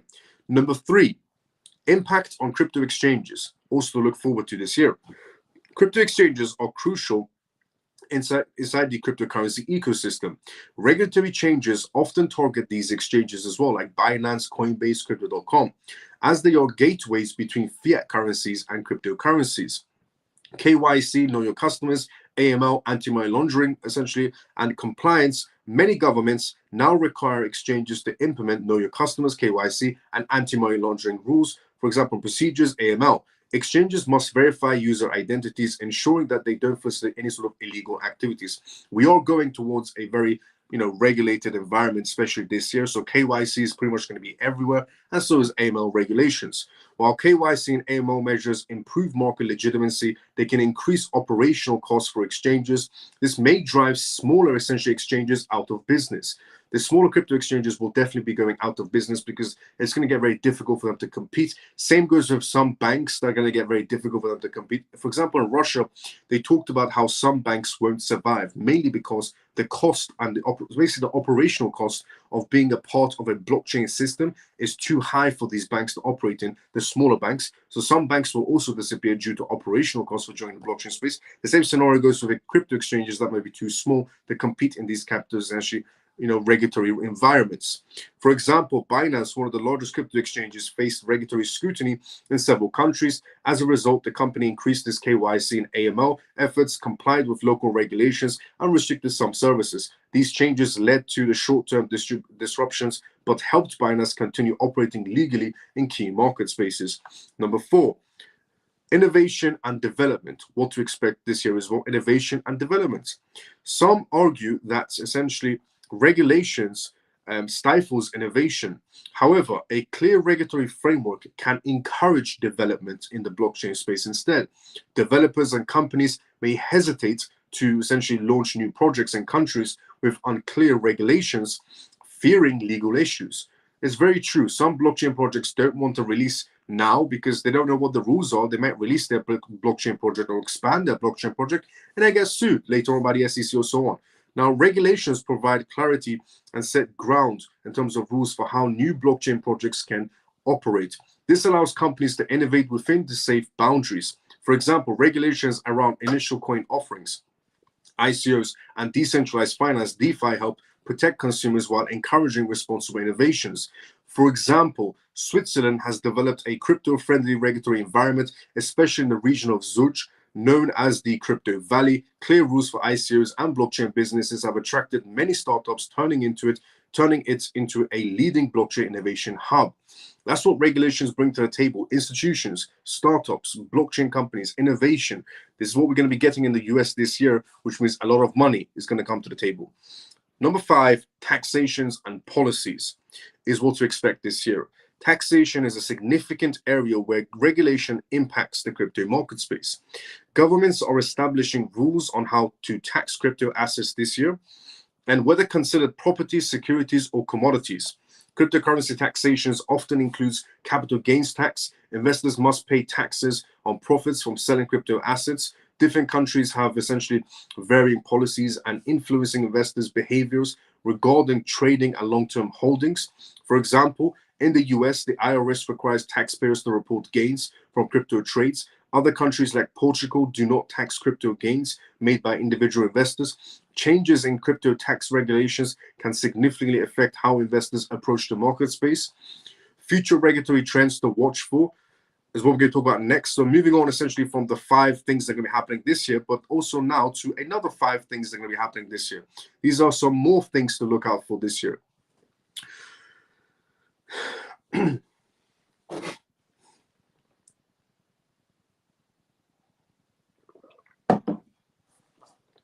Central bank digital currencies is what to also look forward to this year.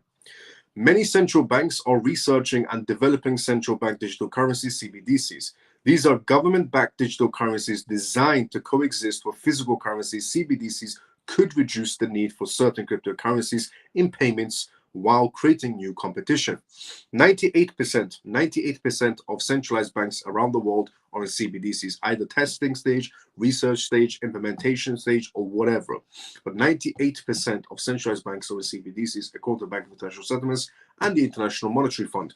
And CBDCs is definitely something to look forward to this year, depending on different jurisdictions. Essentially, the EU is coming out with their CBDC towards the end. They're coming out this year, the EU, and Russian Ruble this year, Brazil this year, India expanding this year, Hong Kong this year. There's a lot of countries lining up to bring out the CBDCs this year. If they don't bring it out this year, they're coming out next year without a doubt. Also, what to look forward to this year as well, moving off from the CBDC to DeFi regulations.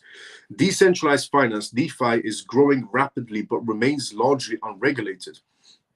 Governments may soon develop rules around DeFi platforms, especially regarding their role in providing financial services without intermediaries. Number 3, environmental concerns is also what to look forward to this year as well. Countries are becoming more aware of environmental impacts of cryptocurrency minings. We may see stricter regulations on mining operations, encouraging greener essential practices or shifts to more energy efficient mechanisms like proof of stake. The conclusion of all of this, of all the things to expect this year, is striking balance. Regulatory changes will continue to shape the crypto market space, influencing price, volatility, institutional adoption, and innovation. While some view regulation as a hindrance, others see it as a necessary tool to secure a reliable market space. Finding the right balance between regulation and innovation is key to ensuring cryptocurrencies thrive in global financial systems. For investors and companies, staying informed about regulatory changes is crucial in navigating the evolving crypto landscape. Honestly, those are genuinely things to look forward to this year. It's going to be happening. Environmental concerns are a player this year. DeFi regulations is definitely a contender this year. We're going to have a lot of DeFi regulations happening. CBDC is happening this year, guaranteed. A lot of countries are coming out with CBDCs. Taxation of cryptocurrencies this year, also guaranteed from a lot of jurisdictions. Innovation and development regulations, essentially with regulations, innovation and development comes to the table as well, but a bit loose in terms of regulations, which is what Trump's administration is trying to do. So innovation and development also to expect this year. And the impact on crypto exchanges, some crypto exchanges might disappear, some will expand further on. And obviously increased institutional participation with the regulations as well. And also the price volatility inside the market space. Always expect turbulence and manipulation no matter what market space you are in. But yeah, those are genuinely all the things to factor in this year and beyond, essentially.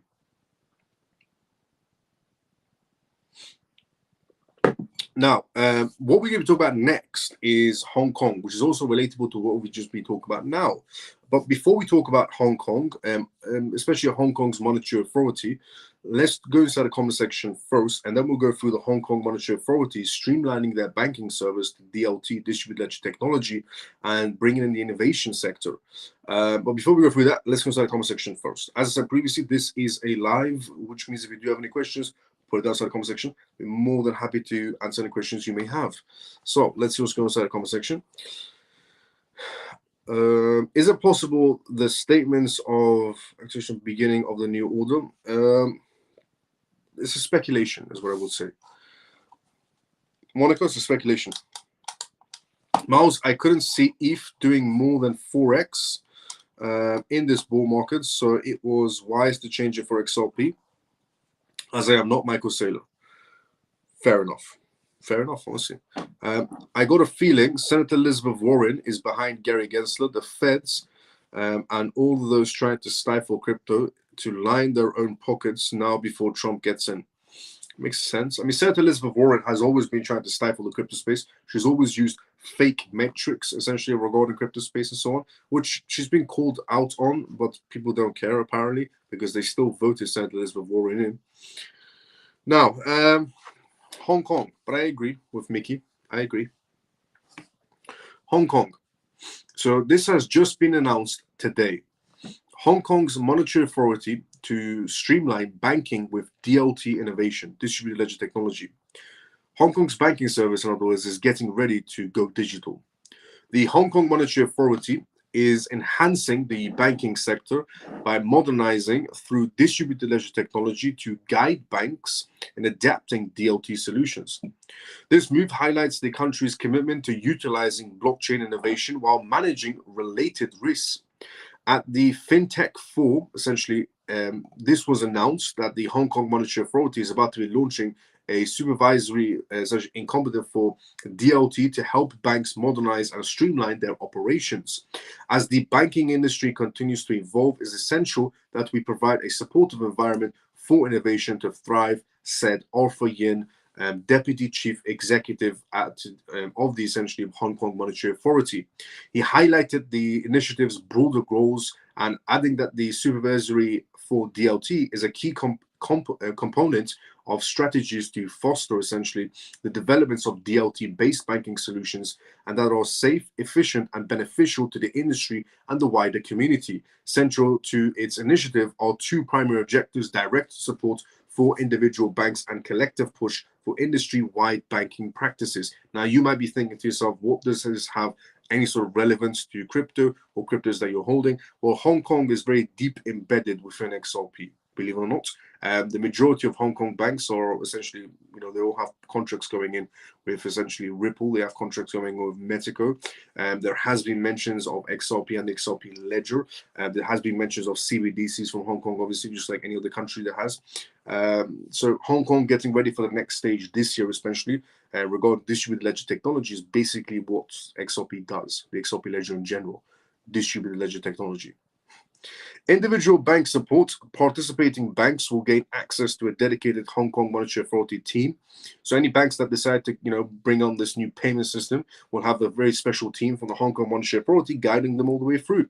That will provide guidance and real-time feedback on pilot programs. This hands-on partnership allows financial institutions to test their risk management structures in a controlled environment before unveiling a full-scale DLT-based service in Hong Kong. His initial phase will emphasize tokenized essentially deposits, helping banks evaluate how digital assets can be seamlessly integrated into their traditional offerings. Industry-wide collaborations as well. Beyond pilot testing, the focus on knowledge sharing across the entire banking system ecosystem as well. The Hong Kong Monetary Authority will conduct research, issue supervisory guidance, and essentially best practices learned from the trials. By doing so, the regulators hope to create a ripple effect. You see what the use of word was there? By doing so, the regulators hope to create a ripple effect that accelerates the adoption of DLT solutions through Hong Kong and its financial sectors. Setting the stage for tokenized finance, the executive director of the Hong Kong Monetary Authority elaborated on the scope of tokenized assets, suggesting that the evolution of DLT can significantly reshape how banks handle their day-to-day operations. As DLT continues to evolve, we could expect to witness more sophisticated ways of managing tokenized assets, such as real-time essentially ledger updates and autonomous bookkeeping and streamlined essentially processes as well.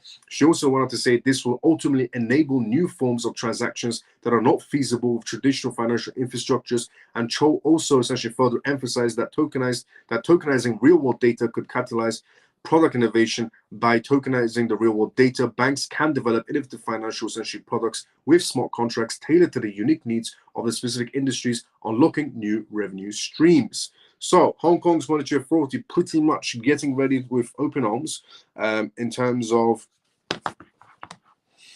banking system. The Hong Kong banking system this year is getting ready for DLT, distributed technology. Now, if you do know, Hong Kong is deeply embedded with Ripple, deeply embedded with the XRP ledger. The list of banks from Hong Kong that work with Ripple is incredible. They've mentioned XRP before, they've mentioned XRP ledger before, and they're getting ready. Hong Kong's Monetary Authority is trying to get the banks ready this year to introduce the digital payment systems.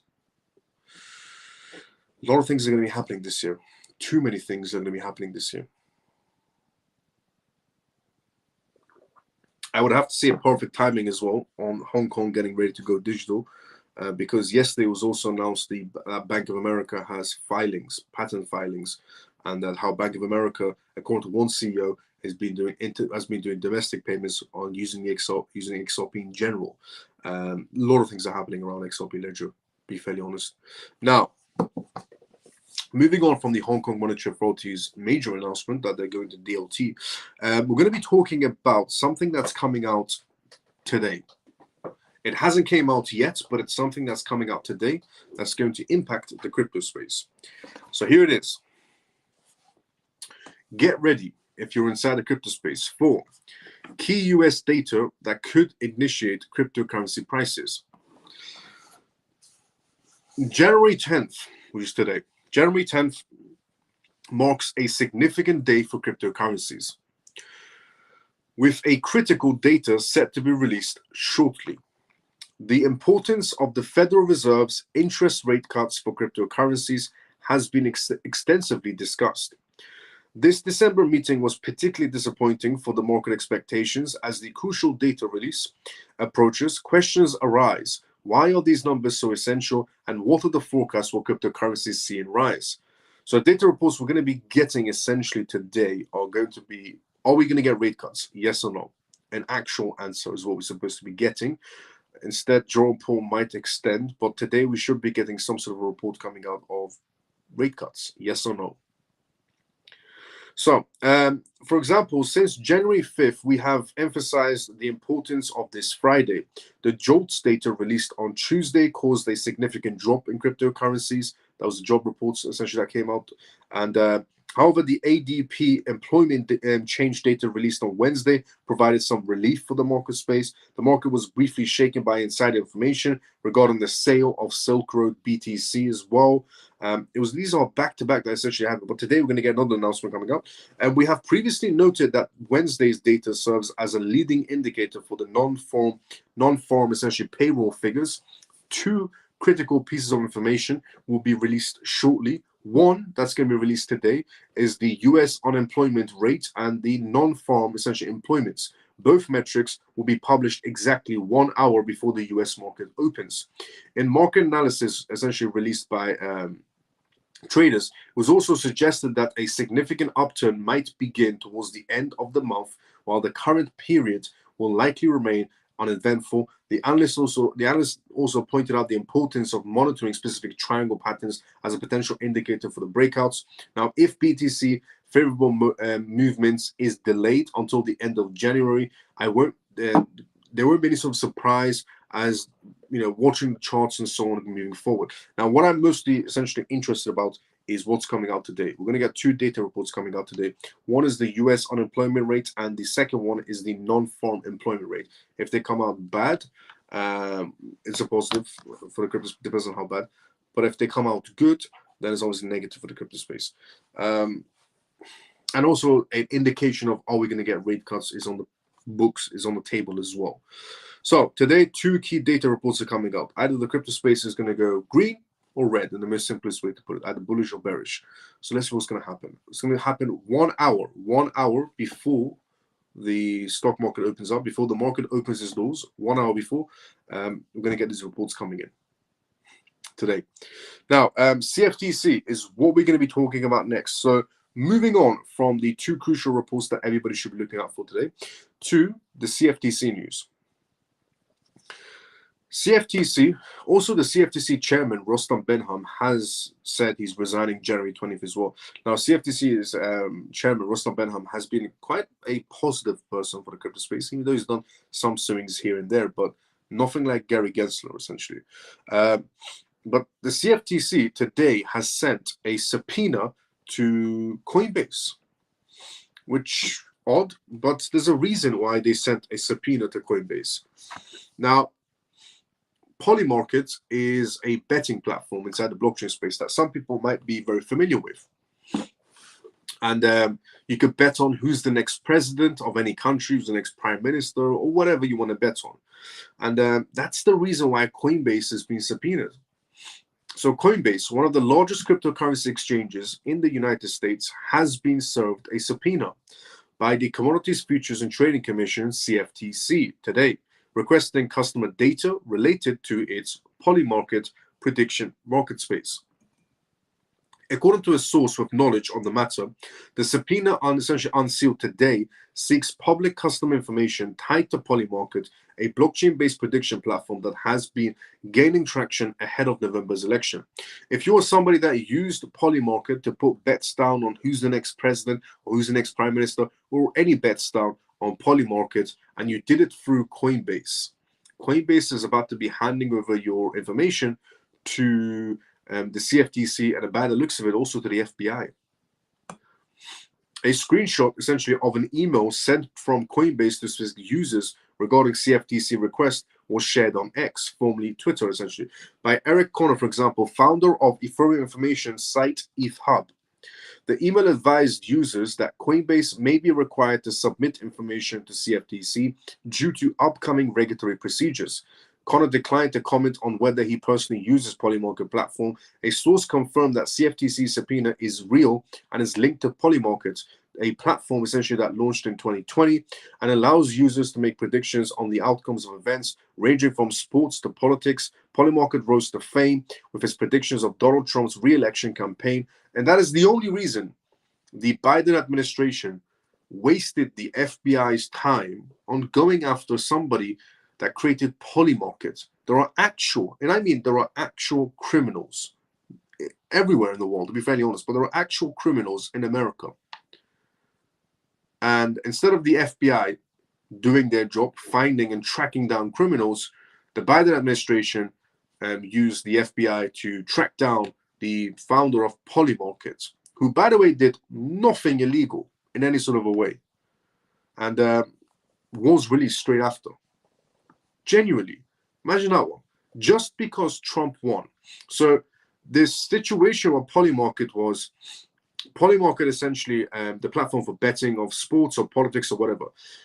So CNBC, at the time when Biden and Trump, or next became Biden, next became Trump and Kamala, at the time when that re-election was going on, Trump versus Kamala, CNBC was coming out and lying to people and saying, Kamala's going to win. And The View was coming out and saying, Kamala's going to win. NBC was coming out, Kamala's, and you see the picture.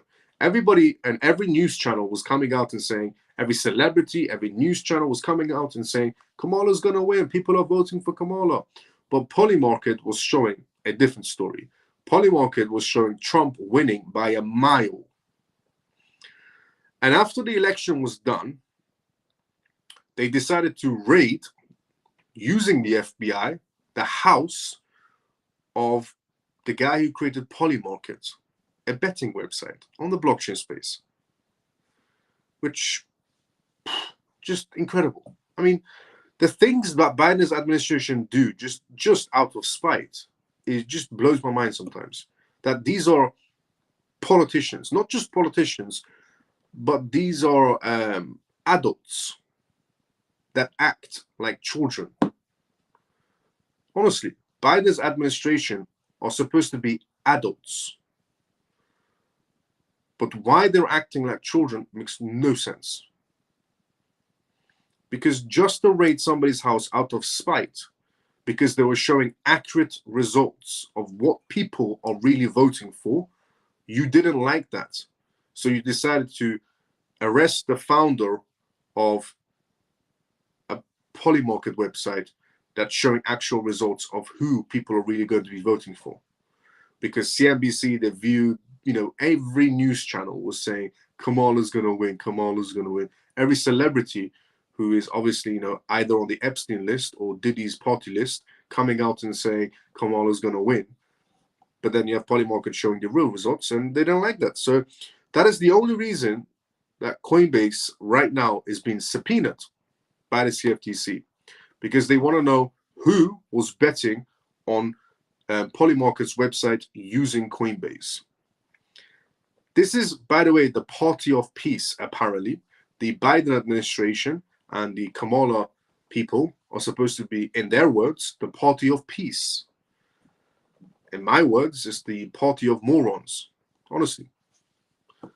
The party of morons, the party of immature people, the party of uneducated people, the party of spiteful people is what really is the Biden administration and Kamala's people. They're not the party of peace.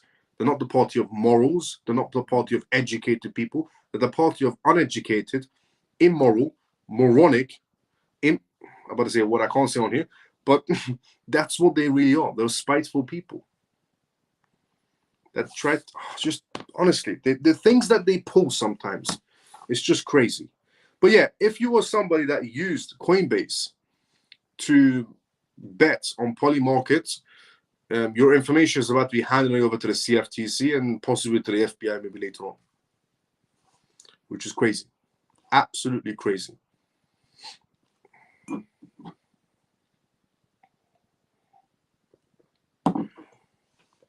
Now, bringing it back to banking and crypto. Standard Chartered Bank. Standard Chartered Bank has done a lot of things inside the crypto space. And today, they've announced they're doubling down even more on the crypto space. And Standard Chartered Bank is massive. It's a massive bank. And they decided today to double down even more on the banking space. But before we go through that, let's go to the comment section first. As I said previously, this is a live, which means if you do have any questions, put it down in the comment section.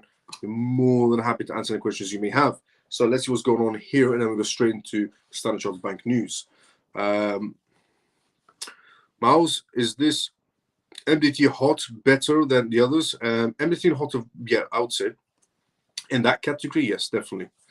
Miles is the GOAT. Let's go, Scott. Thank you so much for the kind words. Share the live. Let's go, Scott. Let's go, CMF. Let's go, CMF. Let's go, Scott. Why they're looking for who voted for betting for Trump is because they're spiteful. The only reason they're looking for who voted for Trump through Polymarket is because they're spiteful. The best part was Senator Elizabeth Warren. Senator Elizabeth Warren tried to take the moral high ground. Senator Elizabeth Warren decided to take the moral high ground by going to the CFTC and telling the CFTC that websites like Polymarket are cheapening politicians. This is Senator Elizabeth Warren, who uses misinformation in front of Congress, who misguides people, who lies to people, who manipulates people. And she goes to the CFTC and says Polymarket is cheapening politicians, is making politicians look cheap because people are betting on politicians. In my opinion, politicians have more sponsors than Formula One drivers. So why not treat them as athletes, pretty much? Honestly, politicians have more sponsors than footballers. And this is Senator Elizabeth Warren that originally went to the CFTC and said, Polymarket, the betting website, is making politicians look cheap because people are betting on, who's the next president. But she was more angry about how Polymarket was showing accurate results of how Trump was going to wipe the floor with Kamala or Biden or all of their administration circus freaks. She was more angry about that, in reality, that Polymarket was showing accurate results of how Trump was going to wipe the floor with them. Yeah, Senator Elizabeth Warren, someone who lies a lot, who manipulates, who misinformations, who does everything that's you're not supposed to do as a politician, but she took the moral high ground going to CFTC, which is crazy to think about. But honestly, politicians have more sponsors than Formula One drivers or footballers or NBA players. Facts. Like and share the live, join the free Telegram, and stay tuned for crypto, for Miles, and for better future. Facts. Let's go, Ray. What up, Miles? Hope all is well. Happy New Year. 2025 is gonna be fire. Let's go, Christopher. How you doing, brother? Happy New Year to you as well. How you been? But yeah, JP, that's why I do my betting in Vegas, lol. Let's go, JP. Miles, I sent an email today to Canada's central bank asking when approximate CBDC and stablecoin issues the Canadians might occur, just to see if I get a response or not. Good move, Freedom Forever. Let's go. Let me know about the response they give you. JP said, I'm saying that's why they went after them to see who was voting or who was betting for Trump. Pretty much, yeah, honestly. What's interesting as well that they removed IDs for voting when it came to Kamala supporters, because all the states that voted for Kamala, ironically, had no IDs for voting. But they're now worried about who was voting for Trump. So they didn't do ID checks for people who voted for Kamala, but they're trying to do ID checks now, apparently, for people who voted for Trump on Polymarket or betting on Trump. Now, Standard Chartered Bank is what we're going to be talking about next. Moving on, essentially, from the Circus Freak Show to Standard Chartered Bank. Standard Chartered Bank has doubled down on the crypto space with EU hub launches, which is incredible. Honestly, Standard Chartered Bank has done a lot for the crypto space in terms of the banking field. So Standard Chartered has revealed that it obtained a regulatory approval in Luxembourg to offer digital asset custody services. The financial institution said that the Luxembourg hub will serve as its regulatory entry point into the EU market space. The bank received approvals from the European Union, aimed pressure from the region to enforce its markets and crypto assets such as regulations, MICA, on companies operating in the EU. The International Banking Group marked another milestone in expanding its digital asset strategies, following its recent launch of similar services in the United Arab Emirates, UAE essentially. Standard Chartered highlighted that Luxembourg hub will be its regulatory entry point to the European Union market space. The International Banking Group also highlighted that it aimed to capitalize on the country's established essentially financial infrastructure and balanced regulatory environment. The bank's move into the region comes as institutional demand for digital asset services advanced across European unions. Standard Chartered Bank's global reputation and demonstrated commitment to this space adds a layer of credibility that is meaningful for institutional adoption, said Gautam Sharma, the CEO at Brevan Howard's Digital. Standard Chartered Bank also announced it appointed Laurent, former head of innovations at Societe Generale, as a CEO of Luxembourg's entity. The multinational bank announced that Laurent will move from his previous position as head of innovations at Societe Generale to fill the position of CEO at Standard Chartered Bank in Luxembourg, and declared that it is fully committed to delivering excellence for the banking's clients, team, and stakeholders. Margaret, Standard Chartered Bank's global head of financing and securities and services, said the firm was excited to offer its digital asset custody services to the EU region. Howard also added that the move enabled the bank to support its clients with products that change the landscape of essentially traditional finance while essentially maintaining the security standards expected from regulated entities. The financial service group highlighted that the Luxembourg operations was a part of its digital asset strategies and followed similar developments by other financial institutions in the digital asset sector.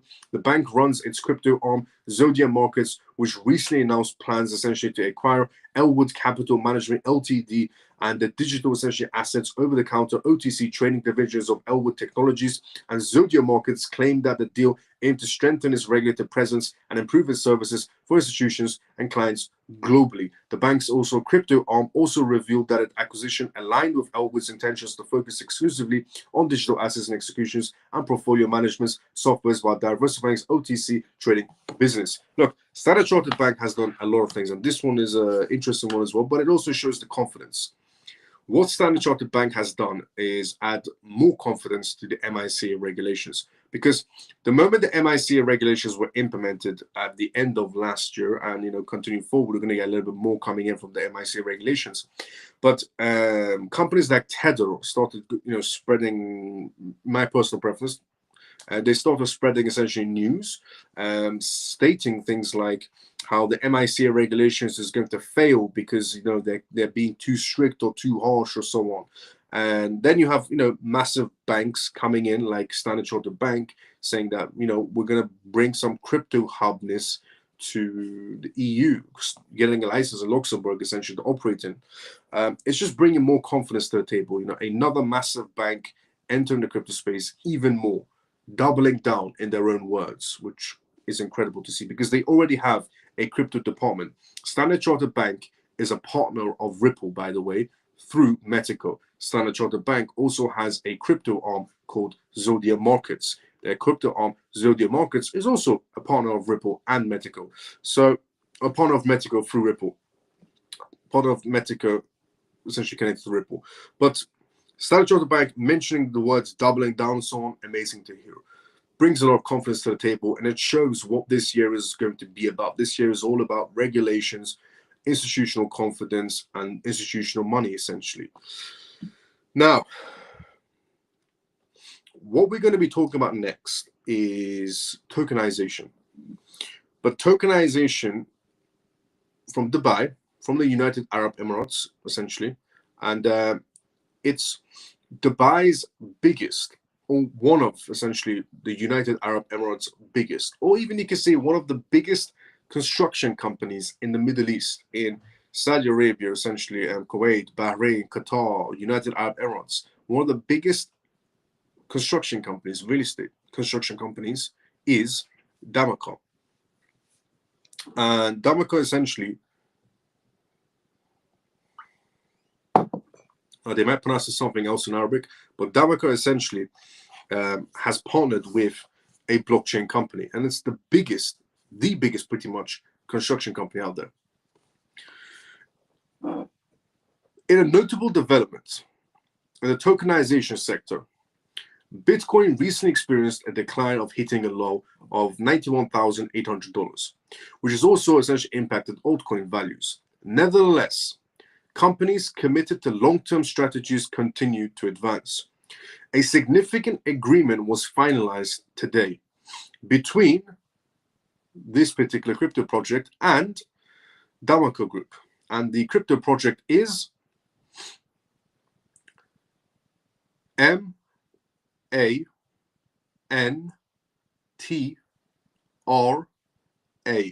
Mantra, and Damaco, signaling progress in the real-world asset tokenization landscape. The deal connects the UAE's Damaco Group, a major player in real estate, with Mantra, essentially the smart contract platform. The partnership involves the tokenization of a substantial $1 billion, aimed at essentially broadening access for both individuals and institutional investors through its innovative approach. The initiative for tokenization of properties is expected to kick off within this year. The transition of tangible assets like real estate, commodities, and financial instruments onto blockchain has been steady and gaining momentum. The real-world asset initiative aspires to tap into the market with trillions, enhancing global access to investments.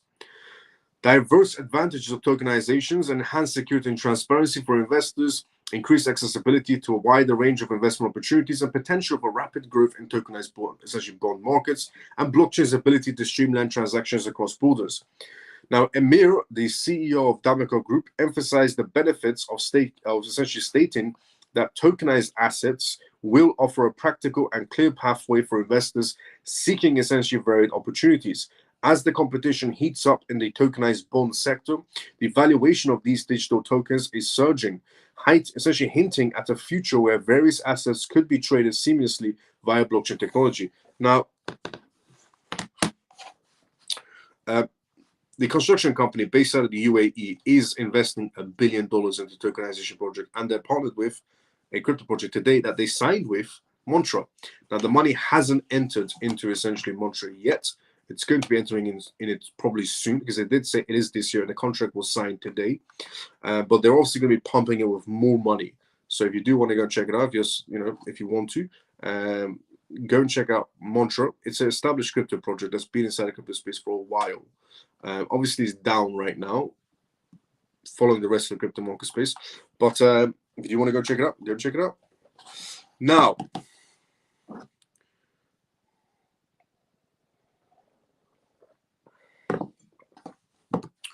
what we're going to be talking about next, moving on essentially from one of the biggest, or the biggest essentially construction companies coming out of the Middle East, the UAE, especially, or Dubai, partnering on with a crypto project. What we're going to talk about next is SEC Chairman Gary Gensler. The SEC Chairman Gary Gensler has came out with another speech, you could say. And this time it's about technically Trump and Elon Musk in a way. Here it is. In a recent statement, Gary Gensler, the outgoing chairman of the US SEC, spoke about the nature of his role. Now, by the way, I revealed yesterday regarding Gary Gensler of what his speech was, but this is a different one. This is him talking about essentially Trump and Elon Musk. So, Gary Gensler, the outgoing chairman of the US Securities Exchange Commission, SEC, spoke about the nature of his role overseeing the $120 trillion US capital market, opening up about this integral role inside the economy in general. The SEC chairman addressed the criticism he's received during his tenure, notably from high-profile figures like President-elect Donald Trump and billionaire Elon Musk.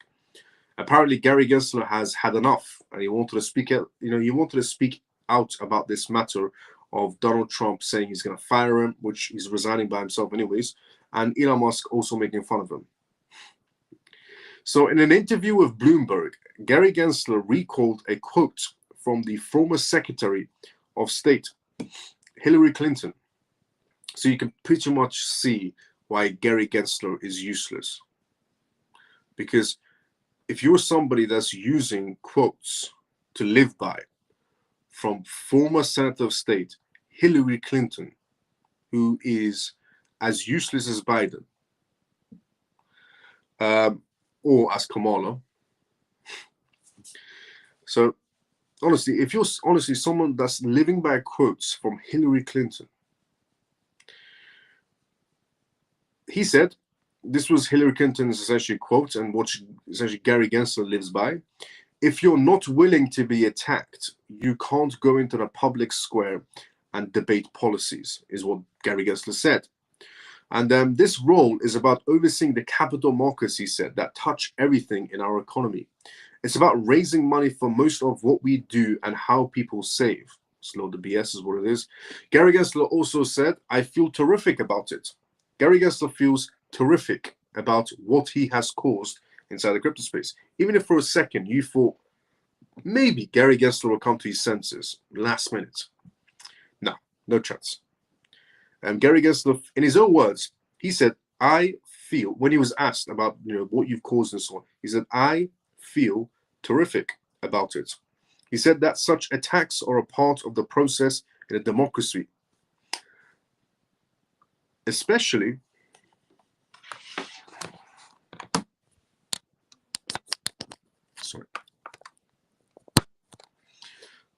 especially when policies affect 330 million Americans. Gensler touched on the rapidly growing essentially crypto space, which has drawn increasing essentially attention from both regulators and the public. It's a small part of the market, he said, but it's a space that we keep close an eye on. Gensler has also opened up about the SEC's recent efforts to improve the market efficiencies, such as reducing essentially the stock settlements in cycles from 2 days to 1, and this change allows investors to access their funds faster. Additionally, the SEC implemented new rules and requiring companies to notify consumers of their personal data and so on. None of these help the entire crypto space whatsoever. However, Gary Gensler acknowledged that some of the financial intermediaries, such as brokers and stock exchanges, have raised concerns about these changes. He pointed out that while these entities may object to new rules, the SEC's ultimate goal is to serve everyday consumers and ensure that the market operates on fair, essentially, for them. What's interesting is Gary Gensler, essentially said that he's implemented basically no rules or regulations for the crypto space. He did implement some rules for the stock market and the banking space, which then the banking space and the stock market rejected on. So he basically achieved nothing. But he is walking away apparently happy, and in his own words, he feels terrific about what he has done as an SEC chairman, even though there are people who said they decline Gary Gensler's job because Gary Gensler has caused such a mess that they are declining to take his seat. But again, Gary Gensler's optimistic. In his words, or in his little own world, he did a terrific job as an SEC chairman. Moving on from Gary Gensler's delusional land to Ripple case. We do have an update coming in very soon, essentially roughly. And that update is coming in January 15th, this month. So here it is, Ripple case. SEC upcoming report sparks unease among XRP traders. The U.S. Securities and Exchange Commission, SEC, is set to submit its opening report regarding appeals in the Ripple case by January 15th. While the SEC did not contest the decision that XRP is inherently a security, it has challenged nearly all arguments related to Ripple's sales of XRP on crypto exchanges and personal sales by executives. It is true, SEC is not really, going against the idea that XRP is a security and so on. The SEC is trying to appeal every part of the case except the category that XRP is in. While the SEC chairman, Gary Gensler, is scheduled to leave office on January 20th, and lawyers predicting a potential settlement, some XRP traders are questioning whether the SEC will submit its main arguments in the Ripple case. The SEC has to submit something January 15th of this month. The SEC will comply with the court rulings and continue the process, said essentially attorney Jeremy Hogan. Experts indicate that the SEC will contest Judge Analyst Torres' ruling on XRP's sales, and the SEC has maintained its claims that Ripple conducted over $700 million in illegal securities and sales. The courts also agreed with the SEC that Ripple violated the law. Former SEC lawyer Macro Fagel says they didn't essentially agree with him. They said one little small aspect is in essentially SEC's favor. About 99.9% of the case is in essentially Ripple's favor. Ripple's executives having a dinner with Donald Trump has fueled also hopes for the company's growth inside the US as well. CEO Brad noted that 75% of jobs and postings are based inside the US, and the company has signaled for more essentially agreements in the past 6 weeks and signed more agreements in the past 6 weeks. Now, a strong start is what Brad has said, and Ripple's victory in the second circuits and courts could set a precedent for other crypto cases, and the parties may pursue a settlement or rejection during a tenure of a new SEC chairman, Paul Atkins. If we, the moment Paul Atkins comes into power, the SEC case with Ripple should either be settled or dismissed is what's possibly going to be happening. There's no way this case is going to continue in this sort of a way, especially when you have Brad essentially having dinner with Trump, even though knowing how busy Trump's schedule is, incredibly busy. But what I can say is we are reaching very, very crucial times, extremely crucial times. Today we have data reports coming out, and January 15th, we have Gary Gensler's response coming out. Even though the man is leaving January 20th, Gary Gensler knows that he leaves January 20th, the Ripple case will either get settled or dismissed. Even he knows that. But for some reason, he will still file in January 15th something, just spewing more lies to waste more time until January 20th, when he exits. because there are people inside the SEC that hate Gary Gensler, people that work alongside him, believe it or not. It's not just the entire crypto space that hates Gary Gensler. Gary Gensler's own employees hate him also, and Congress also hates him. And every crypto company also hates him. And every bank that got stifled from not working with crypto companies also hates him. There's a long list of people that hate Gary Gensler. Very long list. But other than that, the Ripple case and XRP case is in good hands. Now, what I am going to be saying now is all good things come to an end, which they have now. So, if you're watching this for the first time ever, this was the CMF Live, stands for Crypto Miles Family, and it stands for Crypto. This was the CMF Live, stands for Crypto Miles Family, and my name is Miles. I go by the persona of Crypto Miles. I'm the host of this live Monday to Friday, 11:25 p.m. UK time. Tune into this live Monday to Friday, always 11:25 p.m. UK time, where I talk about the most recent news that's happening around the world in terms of cryptocurrencies, CBDCs, AI, politics, and regulations. Vital information for you to know about regarding the world, completely transforming into a digital space. And if you already haven't, if you want to, if you do get time, drop a like, drop a follow, drop a comment, drop a share. If you're watching us on X, retweet, like, comment. If you're watching us on YouTube, like and subscribe. If you already haven't, tune in every single night. You can tune this live completely for free every single night. Everything I do is completely free of source. You can tune this live every single night for free, Monday to Friday. You can tune in. You can also join the Telegram group of this live, Crypto Miles Family, on Telegram, all one word. But you can also find the links on YouTube if you watch us on YouTube, or on X if you're watching us on X. And you can also join the X communities page of this live as well. Crypto Miles Family Lounge. You can join the X communities page of this live. Incredible place to be in. And it's all free. The only thing that I ever ask in return, I will never ever ask you for money, and I've never did either for the past years that I've been on the side of crypto space and doing this. And this is episode 238. The only thing I ever ask in return is, if you do get a chance, drop a like, drop a follow, subscribe, retweet, comment, and share. That's all I've ever asked for. So if you do get a chance, please do that. And then we've reached the endings of tonight's live. And this was episode 238. So tune in for episode 239 tomorrow. Or essentially today, you can even say, because it's 1 a.m. here. It's 1:30 a.m. right now. But let's go through the comment section before we do come to an end, just to see if there's any questions. I'm just going to go through everyone quick. Let's see what we got. Okay, we were here. Miles, what's your thoughts on VeChain? Good project. Genuinely good project. I showed my ID and the lady says I don't need to see it. That's what I'm saying. Honestly, hit the like button, everyone. Let's go, Christopher. Do you mean Mr. Burns? That's exactly what I mean. Yep, Mr. Burns when it comes to Gary Gensler. Yep, good for Mr. Burns. Delusional. Yep, definitely delusional, Shelley. Facts. We're going to Gary Gensler. Miles, do you know anything about the X pre-sale today? No. Good night. I'll be honest, no.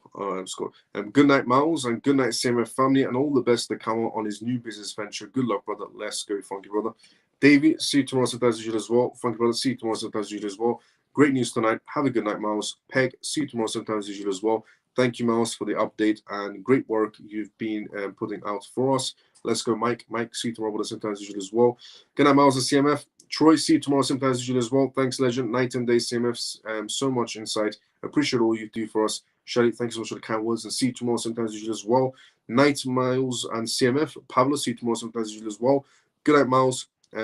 What time is it where you are? It's about 1:39 a.m. right now in London. Thanks for all the informative news. Great live as always. Good night, Miles and the CMF. See you tomorrow. Artistic. See you tomorrow sometimes as usual as well. Great news, Miles. Thank you a bunch. Have a lovely night. All Lena, see you tomorrow sometimes as usual as well. Monica, thank you so much for the hearts, and see you tomorrow same time as usual as well. Tune in, Monica, tomorrow as well, same time. Monday to Friday, same time. Just tune in, subscribe if you already haven't.